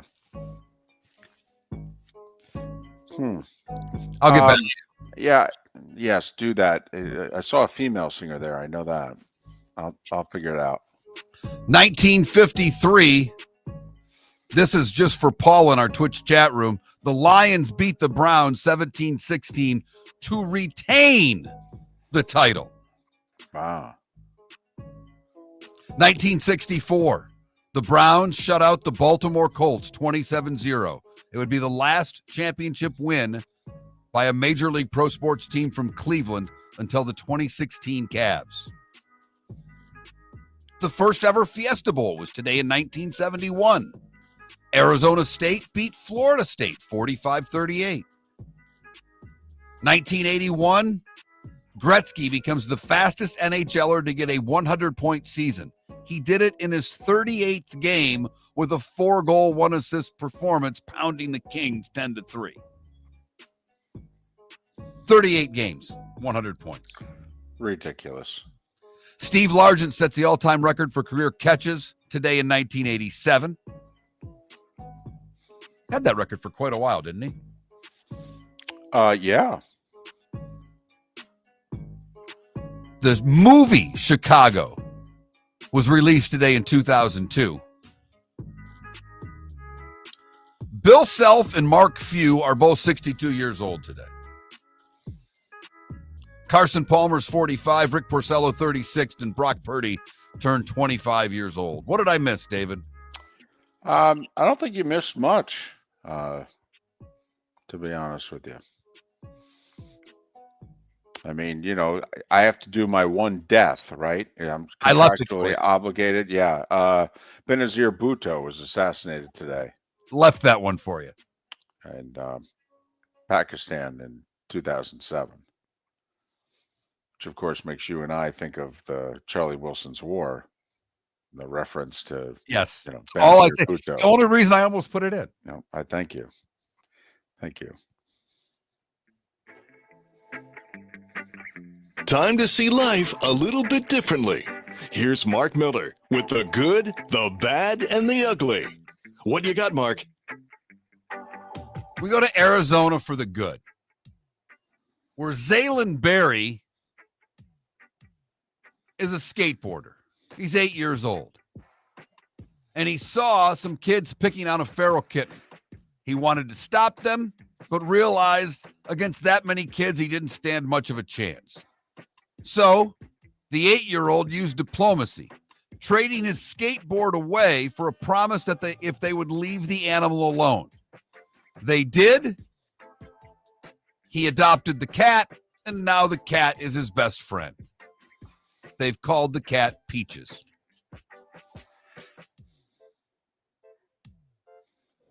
For the bad, we go to LaBelle, Florida, where a car driving by Grandma's Grove RV Park on State Road 80 became detached from a truck and went uncontrollably down the road into the RV park. Fortunately, no one was injured as the trailer park went down a road, crashed into a ditch before flipping onto its side. The owner of the trailer made it back a half hour later to claim it. Finally, the ugly. We go to North Fort Myers, where deputies found Edward Kolodny asleep behind the wheel. They tried to stop his car by blocking it in with their patrol cars on Pondella near 41 around 3 in the morning. Then they smashed the windows to wake him up. That's when he tried to escape, slamming on the gas, reversing the car, hitting the patrol cars. At one point, 8 deputies had to jump out of the way to avoid being hit. That's when he sped off with deputies in pursuit. He made it for a while until he slammed into a concrete wall at Fowler and 2nd Street in Fort Myers and was arrested for DWI. And that, David, is the good, the bad, and the ugly. On today, Friday, December 27th, brought to you by the Cape Coral Police Department. Go to capecops.com. That's capecops.com. Still offering a $10,000 signing bonus for new police officers. All information available at capecops.com. 10,000 Maniacs. Ooh. The Eurythmics. That's a great show. Well, here's the probably Annie the best. Lennox must have sounded amazing. Amazing. The best show that I ever saw there, late 80s, all right, was 10,000 Maniacs opening for REM. I saw that tour as well. So, but I've seen the Rockettes a handful of times. I mean, I had to take the daughter. So yeah, those venues are, the sound in those venues is so good. So good. Yeah. Yeah, dude, the rhythmics in a place like that. I mean, Annie Lennox has one of the great voices of all time. To hear her in a place like that would be amazing. Yep. So sorry that I wasn't quite ready. Oh, no. when you were, but I love it. I love it. The NHL's back tonight, David. I know there's like 8 games, although no Lightning, no Panthers. Are your Wings in action? I don't think They so. are in action at home against the Leafs. The best Ooh. game they've played in the last month was beating the Leafs. So the Leafs will have that on their brain, but a new coach for the Red Wings.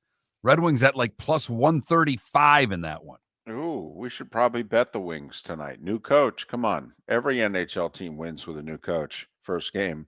There's an ESPN2 doubleheader tonight, though, for the NHL. 7 and 9:30, I believe. I can't believe that this game's actually Chicago and Buffalo. They may have the 2 lowest point totals in the league. That's the 7 o'clock game. The 9:30 game's Colorado at the Utah Hockey Club. Hockey Club's not bad. They're 4 games above 500. I don't know if they'll make the playoffs, but they're doing a lot better than Arizona's done in recent years.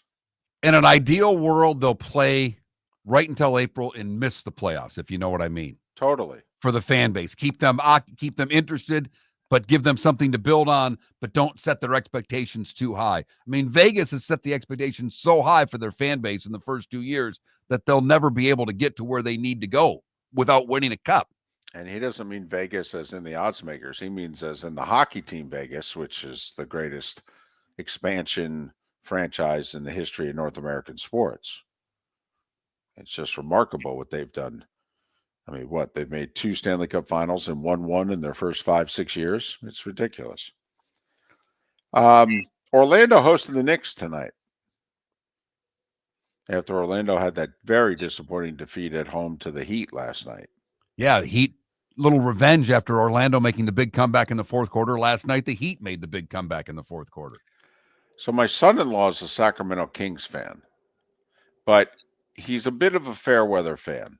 I got to be honest. And I like him a lot, but he's already written off one franchise that he was a fan of for his whole life because they started losing. And he goes, I can't take it anymore. I'm like, you're in your early 30s. What are you talking about? You can't take it anymore. Are you serious? Toughen up. Okay. You married my daughter. You got to toughen up. Trust me.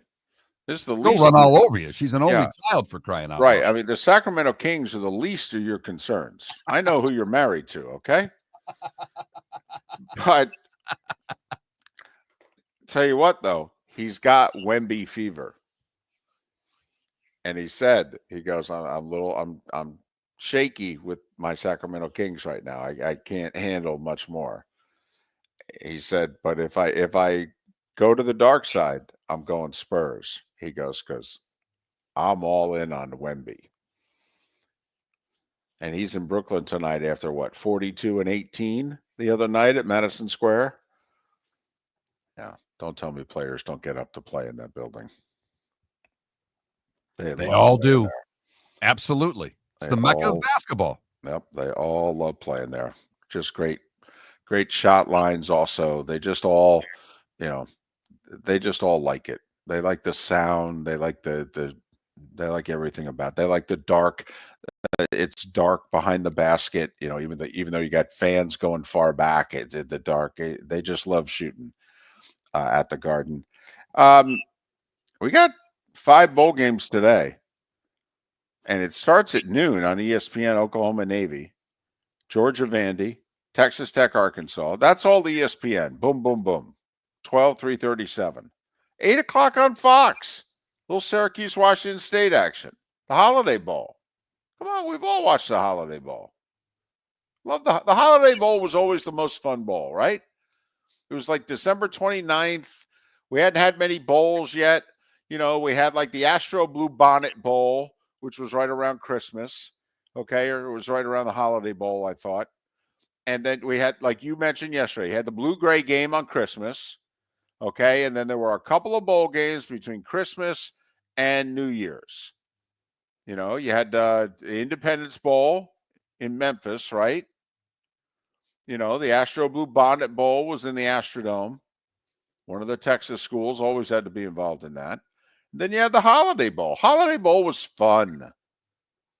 Some team out west we never saw. They threw the ball. They scored points. They were fun. And we've got an 18-point spread in that one. Syracuse is favored by 18 in the Holiday Bowl. I don't know how fun that one's going to be. And then the final bowl game, 10:30 ESPN. So there's 4 bowl games on the 4-letter network. Starts at noon, goes to about 1:30 in the morning. Oklahoma Navy, Georgia Tech Vandy, Texas Tech Arkansas, USC A&M. You want to go to Big Fox at 8 o'clock? You can watch the Holiday Bowl, Syracuse and Washington State. 8 bowl games tomorrow, by the way, along with 3 NFL games. So if Iowa State and Miami, probably the featured game tomorrow. Pop-Tarts Bowl, right? Yeah. With the Toaster Trophy. Right. Just watching for the post game of that one. So think about that. Tomorrow. 8 bowl games, 3 NFL games. Damn. There's more football on Saturday than there is on Sunday. And it's not close this week. No. My goodness. Because the NFL's got 6 games already played before they get to Sunday. Yeah, they have 9 games on Sunday. And then 1 on Monday. So there you have it. By the way, when we return to the airwaves on Monday, LeBron and Tiger will be celebrating their birthdays. LeBron will be 40, and El Tigre will be 49. So get used to watching father and son and events like that, because I don't think we see a whole lot of Tiger on tour anymore. Now, how long is he going to live in denial and not play the Champions Tour? Have yourself a great weekend. Be safe. Have fun. Miller and Moulton will be back on Monday. We started our show 18 years ago and have been fired 3 times, but Miller and Moulton have never lived on the edge like we are now. We have our best morning ratings ever, are steadily adding affiliates, yet we only have a few sponsors. And if that doesn't change, we can't continue. But if you want to advertise on Miller and Moulton, reach out to one of us directly by texting sponsor to 21,000 or contact Mark on X at that Mark Miller or me at the David Moulton. You can save Miller and Moulton and make your business some serious money by texting 21,000. American Paint Supplies, for nearly 30 years, is your one-stop shop for all your coating needs. If you are a designer, a contractor, a professional painter, or a weekend warrior, American Paint Supplies is the place where experts go to get expert solutions. At 6100 Shirley Street in Naples off of Pine Ridge, American Paint Supplies delivers the best solutions with the best products with the best support. Meet Gene and his team today at American Paint Supplies. Call 239-566-2700. That's 566-2700 or online at AmericanPaintSupplies.net. Wine glasses never fall over until you get a brand new rug. Oh, no! Ketchup bottles act normal till you're wearing a new shirt. Oh, you kidding me? And rocks slide peacefully on the road till the day you get a brand new windshield. Then they fly up off the road and attack without mercy. That's why new windshields from Glass Doctor come with our windshield protection plan. Unlimited repairs and 1 replacement for 12 months. Don't just fix it, protect it. Glass Doctor. A neighborly company. Gentlemen, as your wife mentioned getting new flooring, but you don't want to go through the hassle, well, go see the Floor Meisters in Naples next to Costco. They understand your time and money are important, so they'll make it as painless as possible. With a huge in-stock selection of carpet and Cortec, they can get you the floor your wife's been asking for. They carry wood, vinyl, carpet, and tile. If you do it yourself, no problem. They can handle that as well. So go see TJ at the Floor Meisters and tell them, just keeping it real. The Cape Coral Police Department is growing. They are currently looking for police officers and are offering a $10,000 signing bonus to newly hired officers. If you desire a career in law enforcement, or if you are already in law enforcement and thinking about making a move to a better agency, think Cape Coral Police Department. If you're looking for a police department that is committed to excellence, that invests in the highest level of training, state-of-the-art equipment, and some of the highest compensation in all of Southwest Florida, then the Cape Coral Police Department is for you. Visit capecops.com. That's capecops.com. Mark Miller for Molly Maid. Why Molly Maid, you ask? Trust. Moulton was a customer for 15 years. Affordability. Didn't I just say Moulton was a customer for 15 years? Worry-free services. Our professional house cleaners are fully insured and a 24-hour warranty. Call Molly Maids today at 239-774-5839. That's 239-774-5839 or online at mollymaid.com/FTMYERS. That's mollymaid.com/FTMYERS. This is Miller and Moulton